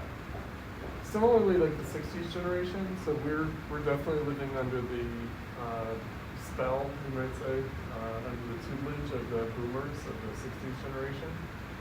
They think modernism, and they think like modernism as bourgeois is like MoMA modernism. They think that it was what they were rebelling against in the 60s. So that's all that Adorno is sort of saying in those 20s, because he's, living into the 60s, he's seeing like fluxus and happening. He's seeing this kind of neo-avant-gardism in the 60s. And he's saying, haven't we been here already? Didn't we do this already? And the last time we did this was in the 20s, and it didn't like give us the better society, it gave us fascism. In the rest of that essay, what he says is that the cultural radicalism of the 20s seemed to be asking for the repression of fascism. Like, it seems to be demanding that. Yeah, I mean, I see the argument, but it seems like it was very much more regionalist, and even like Dada and Futurism, sort of calling for very different, sort of like mediations of Bourgeois. Yeah, bourgeois modernism. The repression is kind of universal, though. So the fascists repress it, the Soviets repress it, and in the United States it's repressed too. So in the Great Depression era, there's like Works Progress Administration art, like there's WPA art, there's art commissioned by the New Deal. So basically in the New Deal there was literally government grants to artists to keep them from starving, but on condition that they produce socially useful work. Meaning, if you were doing radical modernism, you didn't get the government grant. You starved. So there's a kind of soft repression here, hard repression in the Soviet Union and in fascist Europe. But still, repression. Did they fund the abstract? That is after World War II. That's the Cold War era, and that's like a vexed idea. So basically, like in the Cold War, the Allies, the anti-fascist Allies, fell out, and then each side accused the other side of actually being fascist.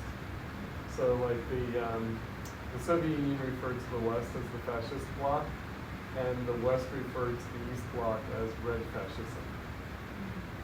So basically, the anti-fascist alliance fell out, and they each accused the other side of being like a continuation of fascism, which is true. It's true. Fascism was defeated, but no, it lived on, and it lived on both sides of the Cold War, for sure. Definitely. Then you got this idea of like the Congress of Cultural Freedom, where the West was going to prove that it was free, because each side accused the other of being fascist. Each side claimed for itself the mental of freedom.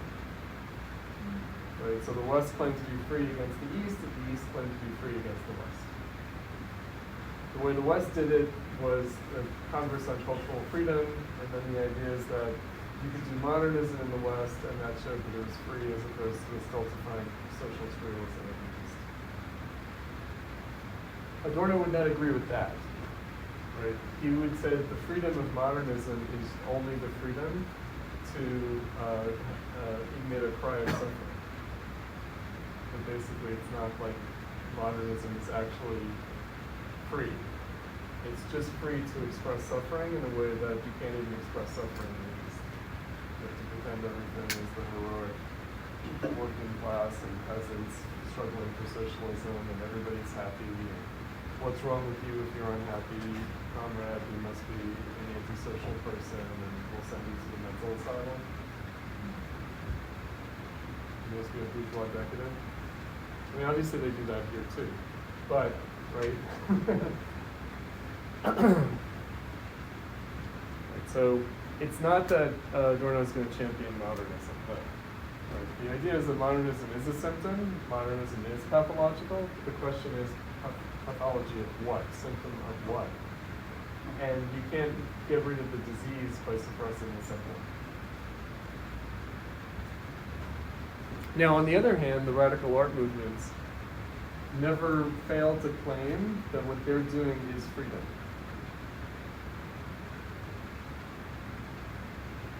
Right, is somehow like the right thing to do, is somehow the not pathological thing to do. And you know, we're in a lefty school. Like, the Art Institute is a leftist school, so it's all about trying to find the right way to make art, or the right ways to make art. So social responsibility, social justice.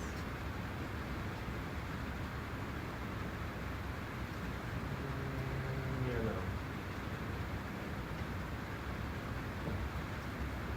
But that is the mission, right? I got my MFA here, I remember the mission. I've been teaching for 20-something years here, I know the mission. I mean, the students, I know that they're under this imperative to justify their work in various ways. No. Not everyone. You got some like rebels from the rebels. That's you got some rebels from the rebels. And I was one of those people when I was an MFA student. Did I tell you guys this? So when I was an MFA student, I was in the video department, and I was making like work with social content, but they really hated my work. They really hated my work. And then I wondered why was I admitted, and it's because the adjunct faculty pushed for my admission to the program. And then I worked with her later on, and then she told me the whole story. I was like, why did you admit me to this program if you hate my work so much? And then why did they hate it? They said it was too arty. And I was like, it is the fucking art institute. Fuck. And I'm getting a master of fine arts. What? And meanwhile, I was already a Marxist. I was already like an Adorno head, a Marxist. I knew my Trotsky, the whole thing, right, everything. And yet they were just like, comrade, your work is too arty. It was an activist department. A very activist department. Film, video, new media is still a little bit activist. I think it's still kind of a little activist. But the video department in particular, and each department accused the other of like being reactionary aesthetes. So the film department back then accused the video department of being reactionary bourgeois aesthetes, and the video department accused the film department of being reactionary bourgeois aesthetes. But they were all Marxists.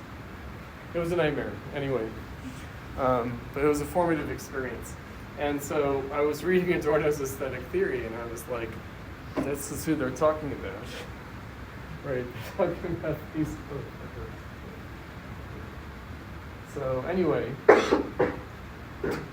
and we've been stuck since the 60s in neo-avant-gardism and neo-modernism. Right, so on the one hand, there's like neo-avant-gardism. There's social justice stuff, for sure. There's political art, for sure. But there's also neo-avant-gardism. But then there's neo-modernism. So there has been like, maybe we should just do art. Maybe we should go back to painting. It goes in a kind of recurrent sort of cycle. For what it's worth. That's kind of where the departments are more now. Where you're describing your experience, I think it's more like some of the perception now, using thinking. You know what happened on this the other day though, was not to the business because you paid for the sculpture, like here. Oh, yeah, oh, right. Oh, right, sculpture is yeah. political and painting is Yes, aesthetic. absolutely. Yeah, like in painting, it's like a faux pas if it has anything to do with anything besides whatever when you tip your brush. You know, it's very, I'm exaggerating, but it's very materialistic, it's very formal. In sculpture, we can barely talk about how anything looks. Oh, wow. It's kind of, it's rare that we get to talk about how something looks. Or how it's made, or how, yeah. Especially novel. My goodness. Is he, Design objects department. wait, but is he obsessed, Come someday. is he obsession there conceptual or political or both, or either or? It tends towards conceptual. Conceptual. But it's certainly never visual. All right, let's turn to the notes that you guys posted. So we've got Valentina and we've got Sophia. So maybe, Valentina, let's start with you. Yeah. Notes. So, yes,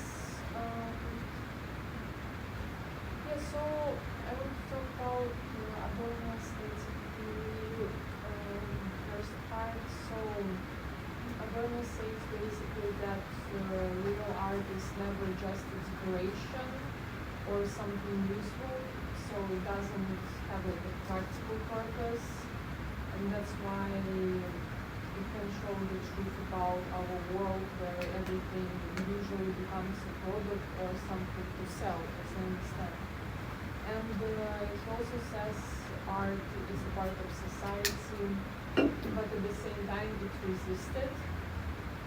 So yeah, that was very interesting personally for me.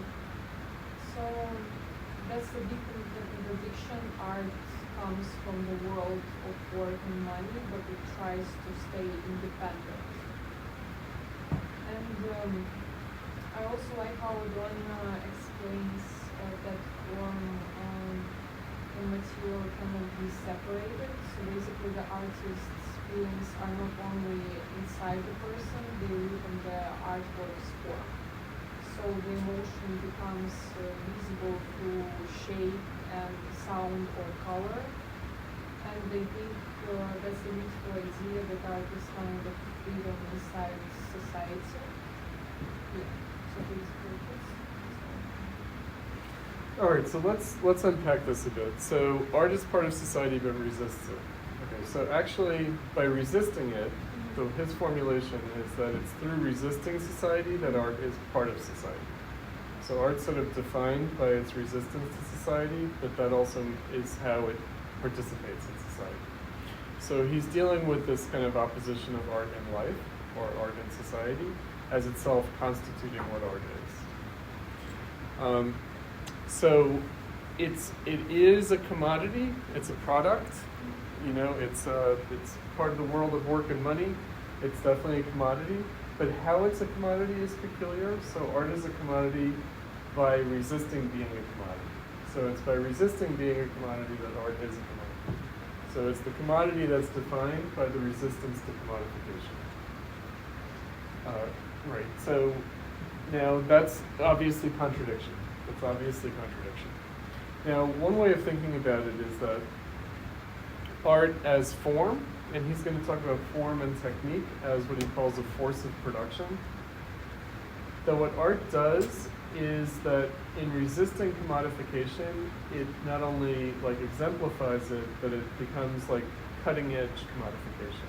So it's kind of like art through its technical and formal aspects, and through the autonomy of technique and form, that is like the autonomy of the forces of production. So it's kind of both it's a kind of alienated or objectified autonomy of the artist, or autonomy of humanity. We use that phrase already. So here's the tricky thing. So when we think about autonomy, we're thinking about a paradoxical or self-contradictory. So autonomy means self-determining.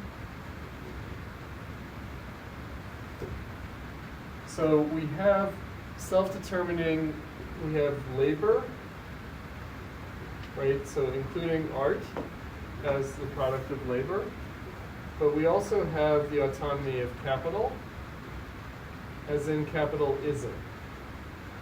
So it's labor and art as self-determining or autonomous is like the self-determination of humanity. But in capitalism, it becomes the self-determination of capital. So it's alienated in the form of capital, and that's what's meant by capitalism. So capitalism is alienated freedom, alienated humanity, alienated labor. Capital is alienated labor, and art is also part of that. And how it becomes alienated labor is by resisting being alienated labor. And yet, it still is alienated labor. Now, form and material, another way of thinking of that is form and content. Form and content. So form and content, on the one hand, cannot be separated and yet appear to be opposed. So that you have kind of humanistic content and sort of seemingly technological form. That would be another way of thinking about this contradiction of industrial forces of production and bourgeois social relations of labor. So we try to reassimilate art back under humanistic concepts of labor, but art actually expresses still, through its technique, through its form, the industrial forces of production, which take on an inhuman character. So it seems like art is both a repository for humanity, but also seems to express the inhumanity of capitalism, either by protesting it or by trying to assimilate itself to it. So when he's writing this, exactly when he's writing this is when you have like minimalist sculpture, like Donald Judd, specific objects, like industrially produced things that seem to try to preserve art by total assimilation to industrial production, to like things produced only by machines that cannot be produced by man. And yet that seems to be a way of preserving the humanistic quality or desideratum of art. And it's very peculiar because it's not like the older avant-garde gesture. The Donald Judd gesture of specific objects. Do you guys know this kind of work? Yes, okay, common reference. It's not like Dadaism, actually. And in fact, it's a kind of completely veering from the kind of like traditional bourgeois conception of art versus like the anti-aesthetic Dadaism. It seems to be sort of shifting that into this whole other realm, where to try to preserve the notion of art, it becomes like pure machine technological product, which seems to completely violate or transcend like bourgeois notions of sculpture. So Michael Fried infamously wrote Art and Objecthood against this kind of sculpture, where he says that it's literalist and it lacks grace, and it seems to be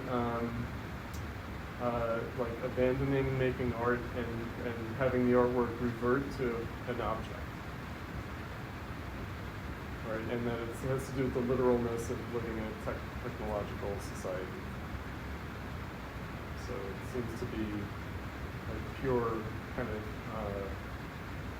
assimilation of art to empirical reality. Whereas Adorno would look at it differently, and he would say that it has a utopic character. Like this kind of Donald Judd, like pure assimilation to technology would be almost utopian, and is trying to kind of overcome alienation by fully embracing it.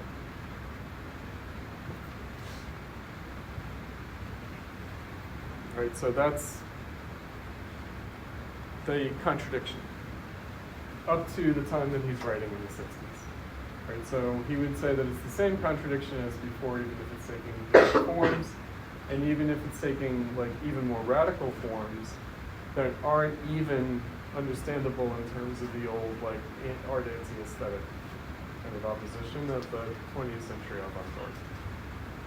Or the collapsing of art into life. Like you could say, well, Donald Judd is like a collapsing of art into life, but again, by way of technology. Yeah. So the idea that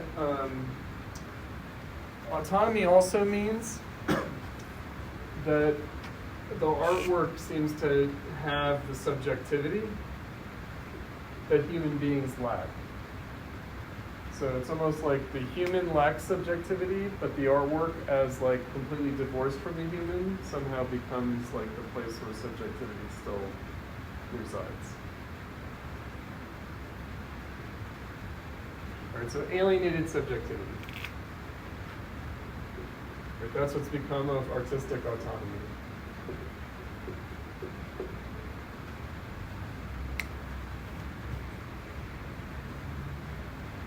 So this is why there have been rebellions against art as an institution. So if you remember from the first week of class, Susan Buckmore's, she says, artists are stuck in the dialectical cul-de-sac of preserving the art idea by rebelling against the institutions that preserve the illusion that art exists. Namely the museums, the gallery system, the art market, and the art school. Because artists also, I don't know if they do that anymore, but back in my time, artists used to rebel against the school itself. Like they used to do exhibitions that got them into trouble, that got the aldermen to come down and with guns, like take artworks off out of the exhibition space. They had a portrait of the mayor, Harold Washington, in drag, and they had an American flag on the floor that you had to step on to observe the artwork. Have you heard of these cases? Right, like, so of course it sort of was to embarrass the school, and as well as embarrass the school's complicity with the political status quo in the city of Chicago.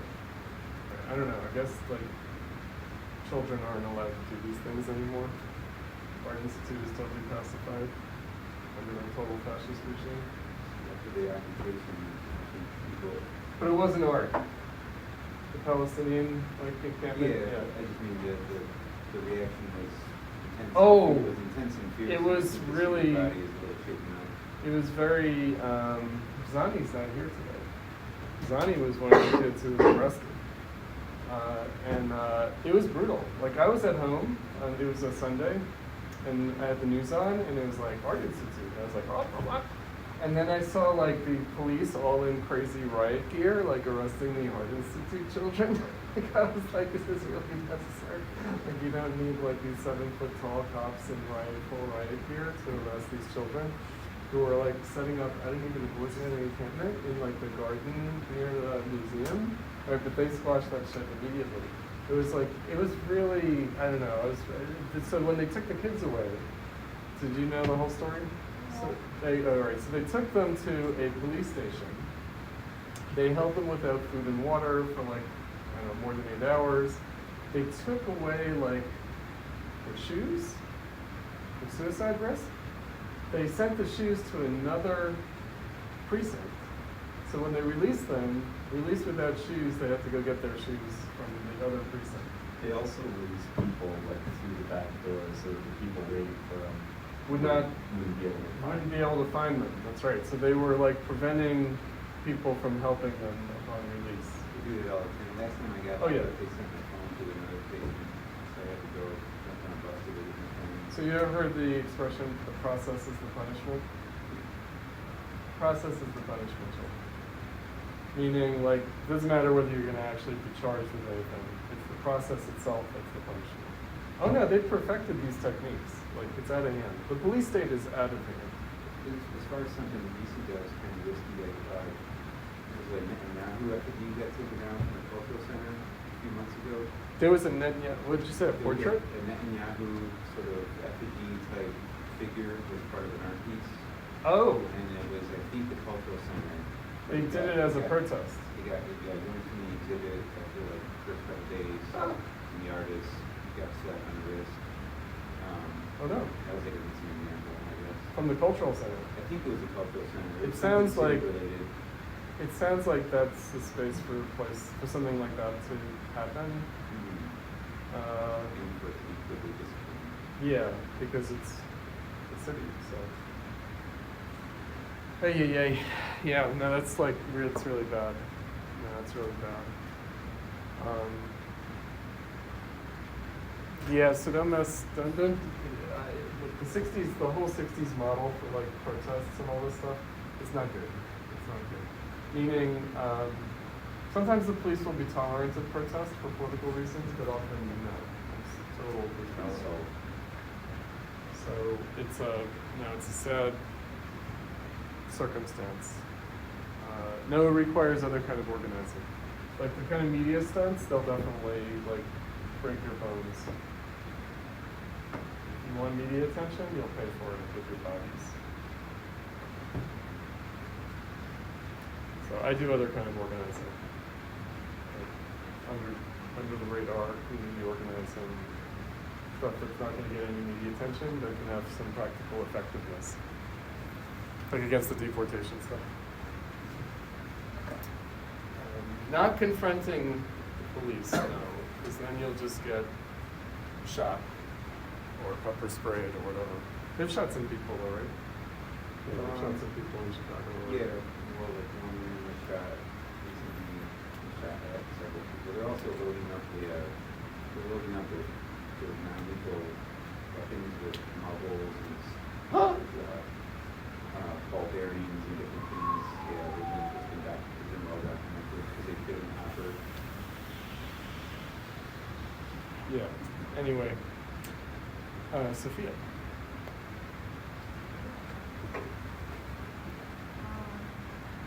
Someone else,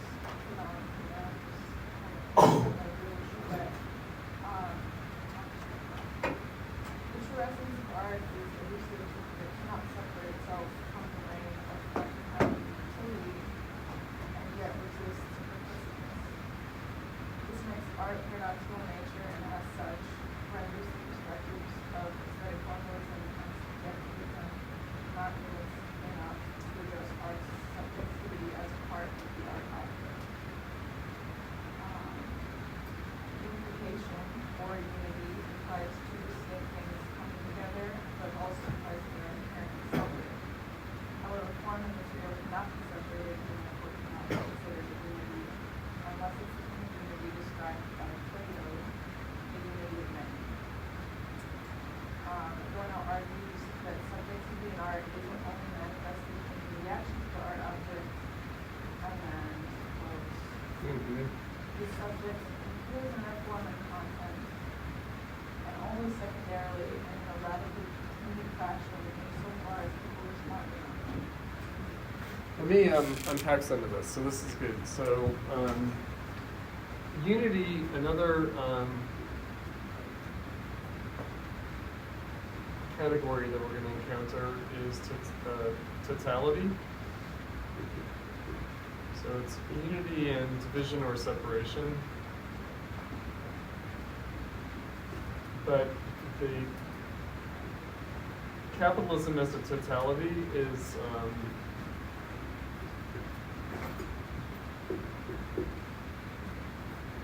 defined by this unity and division at one and the same time, meaning that it's a totality of like contradiction rather than a totality of reconciliation. So we've encountered in the course, we've encountered classicism and then romanticism. So classicism is the kind of spontaneous unity. Romanticism is the attempt to reconcile what has become divided. And then modernism as a continuation of romanticism still tries to affect that reconciliation, but ends up exemplifying instead the contradiction. So there is an attempt to put the bourgeois artwork back together, but in so doing, that's how it's manifesting the capitalist totality. So the capitalist totality is that you have these two things operating against each other: bourgeois social relations, industrial forces of production. Form and content would be one way of thinking about it. So he brings in Plato because Plato derives from classical mythology, but also tries to give it a kind of rational content, as a philosopher. The idea that the gods cursed us with separation. That basically we are the products of the separation, the division of what once was one. And so he's not really following Plato there, but what he's saying is that capitalism is like that. It's the unity that's defined by the division.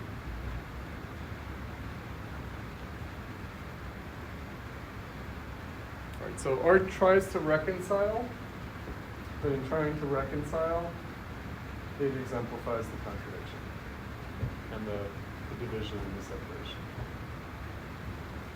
Right, so art, by its very nature, tries to unify and reconcile things, but then it makes apparent the impossibility of doing that.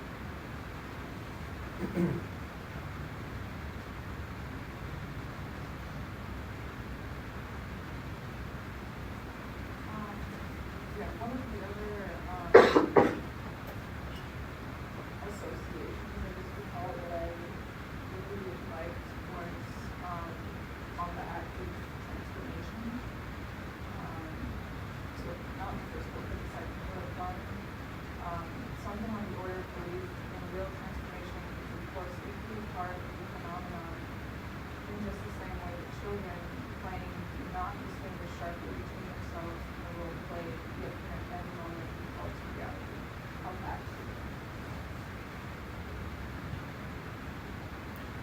This might be a good opportunity for us to look at the other Benjamin little fragment that I mentioned on mimesis, although we're going to address this more next week.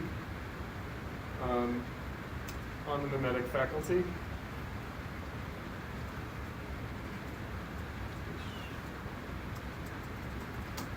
This is another line-bending, short Benjamin piece like the Theologico-political fragment. I wasn't sure we'd get to it this week, but it seems like called for by that passage. So this is Benjamin, and again, he's going to be using some anthropological categories. So we've already had sacred and profane. Now we're going to get into magic. Magic as an anthropological category, so religion and magic, and the place of art with respect to religion and magic, like art as science, art as magic. We think that we had a little bit of this already with the Adorno Fantasia Super Common. Okay, so here's Benjamin, because his theory of mimesis is different from others. Benjamin writes, nature produces similarities, one need only think of mimicry. The highest capacity for producing similarities, however, is man's. His gift for seeing similarity is nothing but a rudiment of the once powerful compulsion to become similar and to behave mimetically. There is perhaps not a single one of his higher functions in which his mimetic faculty does not play a decisive role. This faculty has a history, however, in both the phylogenetic and the ontogenetic sense. As regards the latter, play is to a great extent its school. Children's play is everywhere permeated by mimetic modes of behavior, and its realm is by no means limited to what one person can imitate in another person.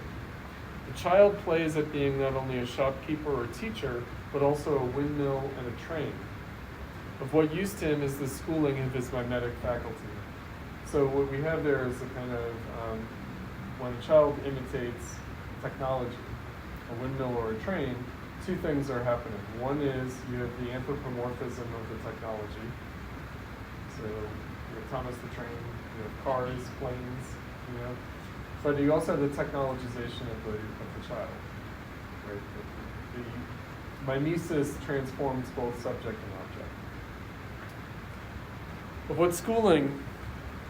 Of what use to him, is the schooling. The answer presupposes an understanding of the phylogenetic significance of the mimetic faculty. So he's talking about origin and development. So there's the origin of the mimetic faculty and there's the development of the mimetic faculty. Here it is not enough to think of what we understand today by the concept of similarity. As is known, the sphere of life that formerly seemed to be governed by the law of similarity was comprehensive. It ruled both microcosm and macrocosm.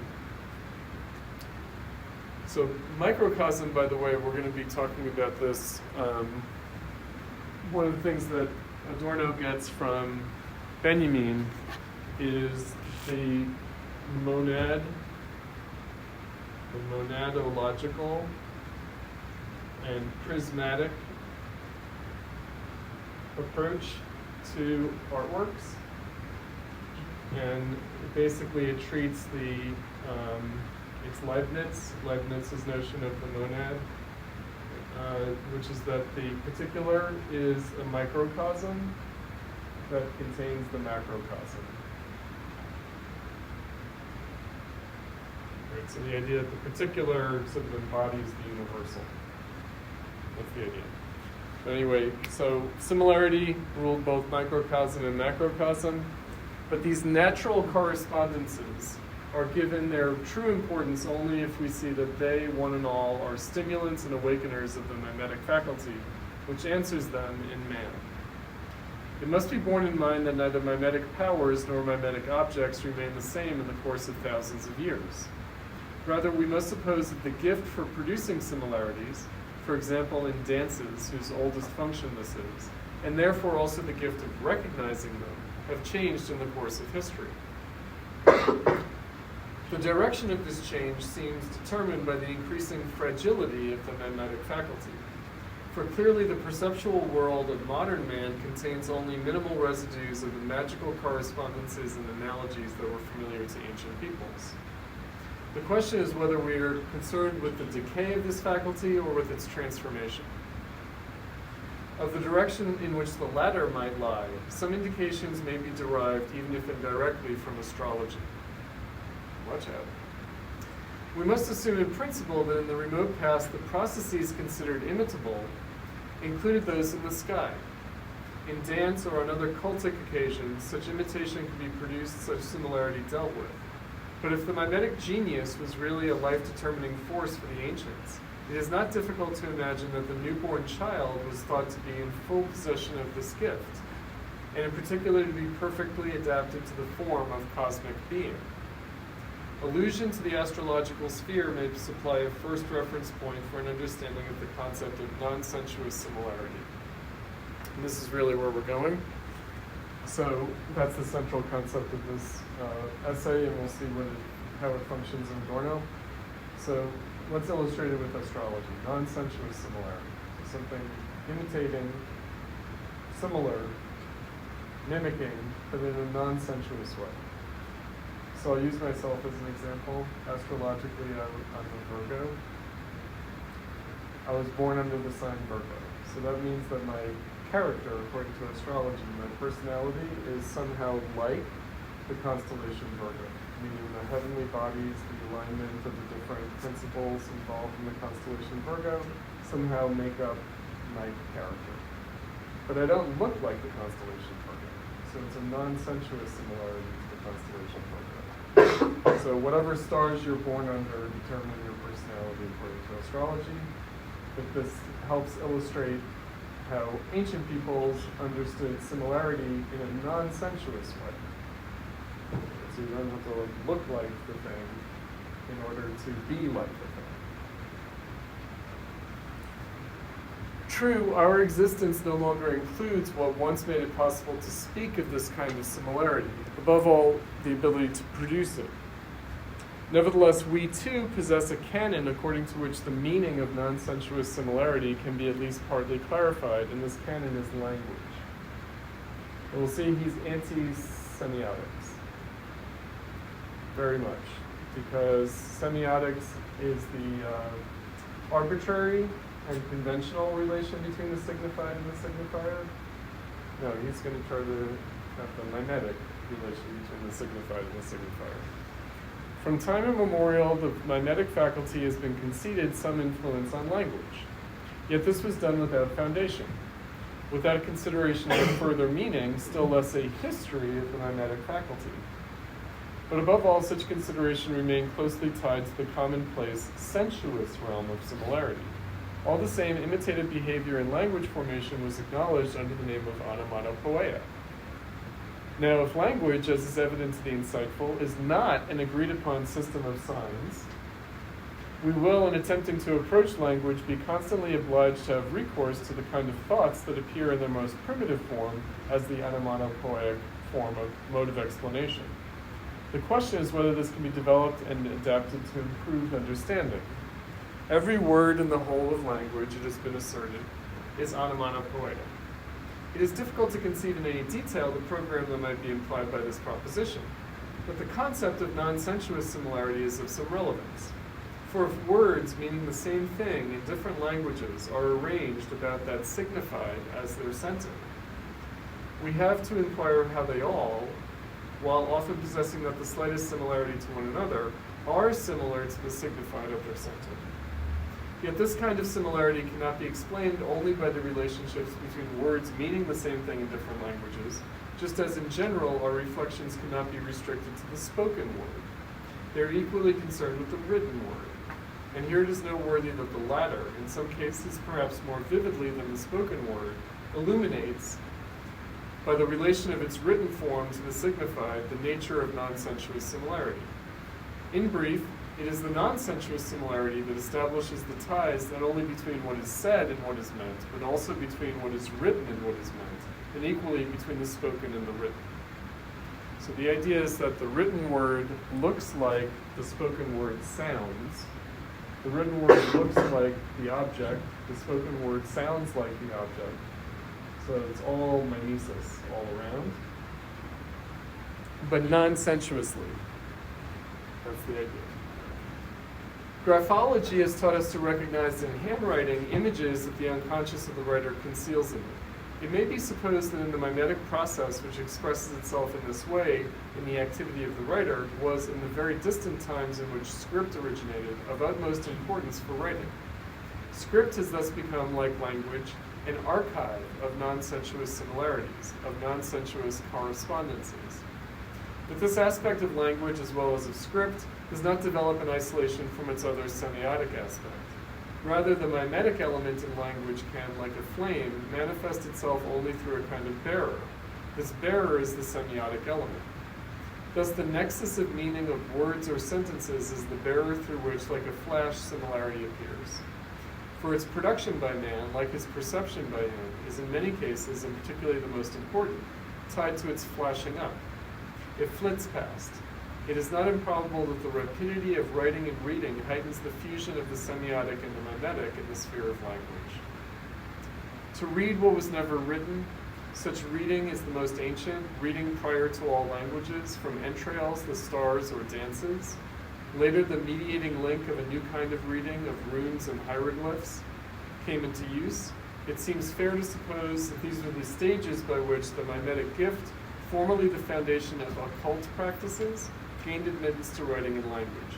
In this way, language may be seen as the highest level of mimetic behavior and the most complete archive of non-sensuous similarity, a medium into which the earlier powers of mimetic production and comprehension have passed without residue to the point where they have liquidated those of magic. Okay, so there's not an arbitrary relationship between the signifier and the signifier. There's a historical relationship between the signifier and the signifier. And it changes. And that change indicates the transformation of the mimetic faculty across history.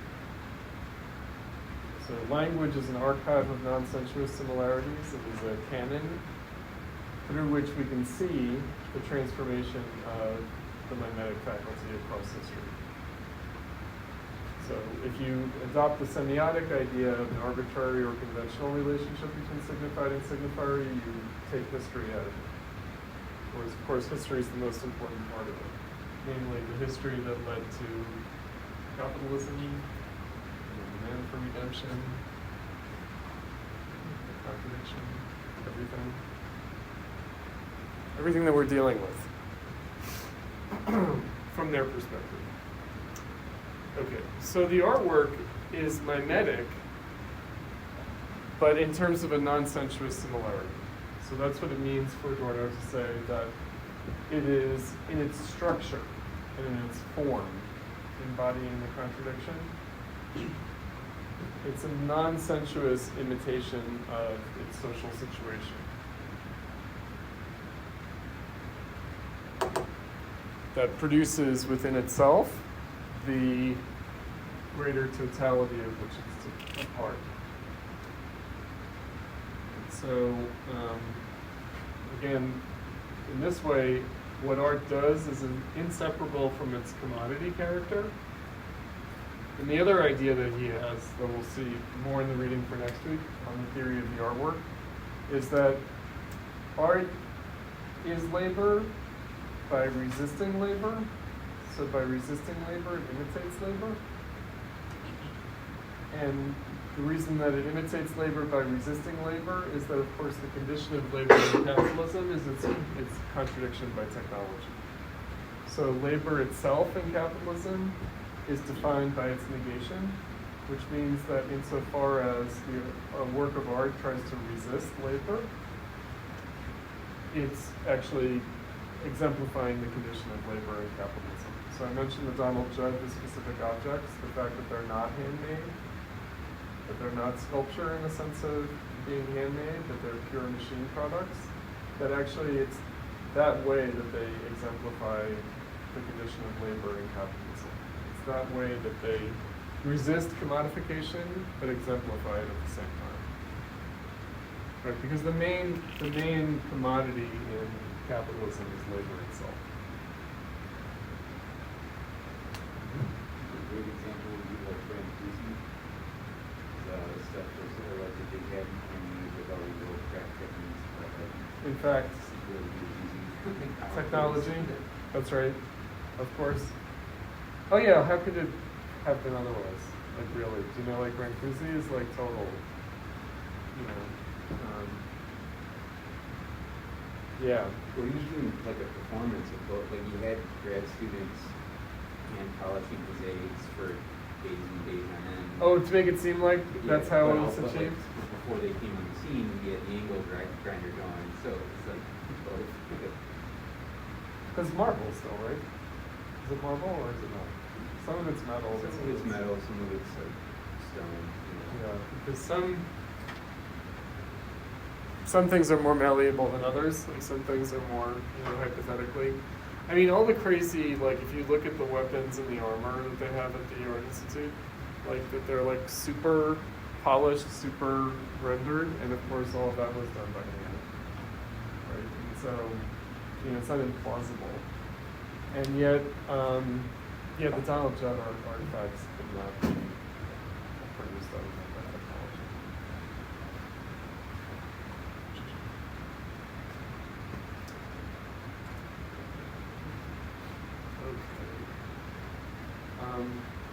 So did you want to mention this Baudelaire? No? All right, because I think this ties back in.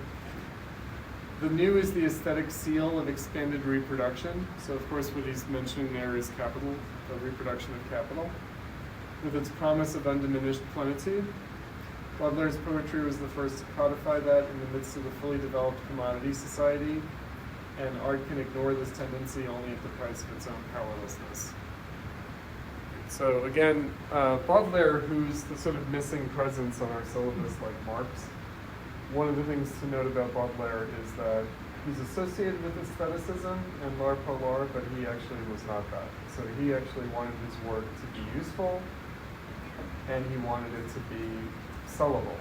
Like he wanted it to be marketable as a commodity, and he wanted it to be useful to people. So unlike people like Gautier, who defined art's value as its uselessness, Baudelaire wanted it to be like useful as an entertainment, as a leisure activity. He wrote it as something that we can maybe talk about next time. A famous piece of criticism by Baudelaire is from the Salon of 1846. It's dedicated to the bourgeoisie. And he says, you know, and he includes workers in the bourgeoisie, so he says, like, you spend your whole day working, and then at night you need a leisure activity that is like a high quality experience, and so therefore you need art, and art has to be like technically up to date and has to speak to the sensibilities and needs of the time. And artists are tasked with producing art that people need now, not the art that people needed back in the Renaissance. So Baudelaire really is a modernist in this respect, even though at a personal psychological level, he kind of resents also the fact that he has to serve the public and make things that are marketable and useful, but he sort of submits to it, right? But he also kind of is rebelling against it at the same time. So and also, I guess the most important thing to say about Baudelaire in terms of the Flowers of Evil is that he basically says, yes, okay, we live in an evil society, capitalism, but that's only according to the old value system. And so it is our new value system, and so we have to be true to the new values that we actually exemplify. So from the old standpoint, it would appear that the world is ugly and evil, but no, it's a new form of the flowers of evil, that whole notion that Nietzsche found to be so important, beyond good and evil. Modern society is beyond good and evil, and modern art has to exemplify the new beauty of a society that's gone beyond good and evil. But we'll see. We'll come back to that. Because that, again, will be more on point with next week's readings. All right. So we got through our marathonic session. We got a lot of momentum now with aesthetic theory. Hopefully we'll be able to carry it through. See you guys next week. Thank you so much.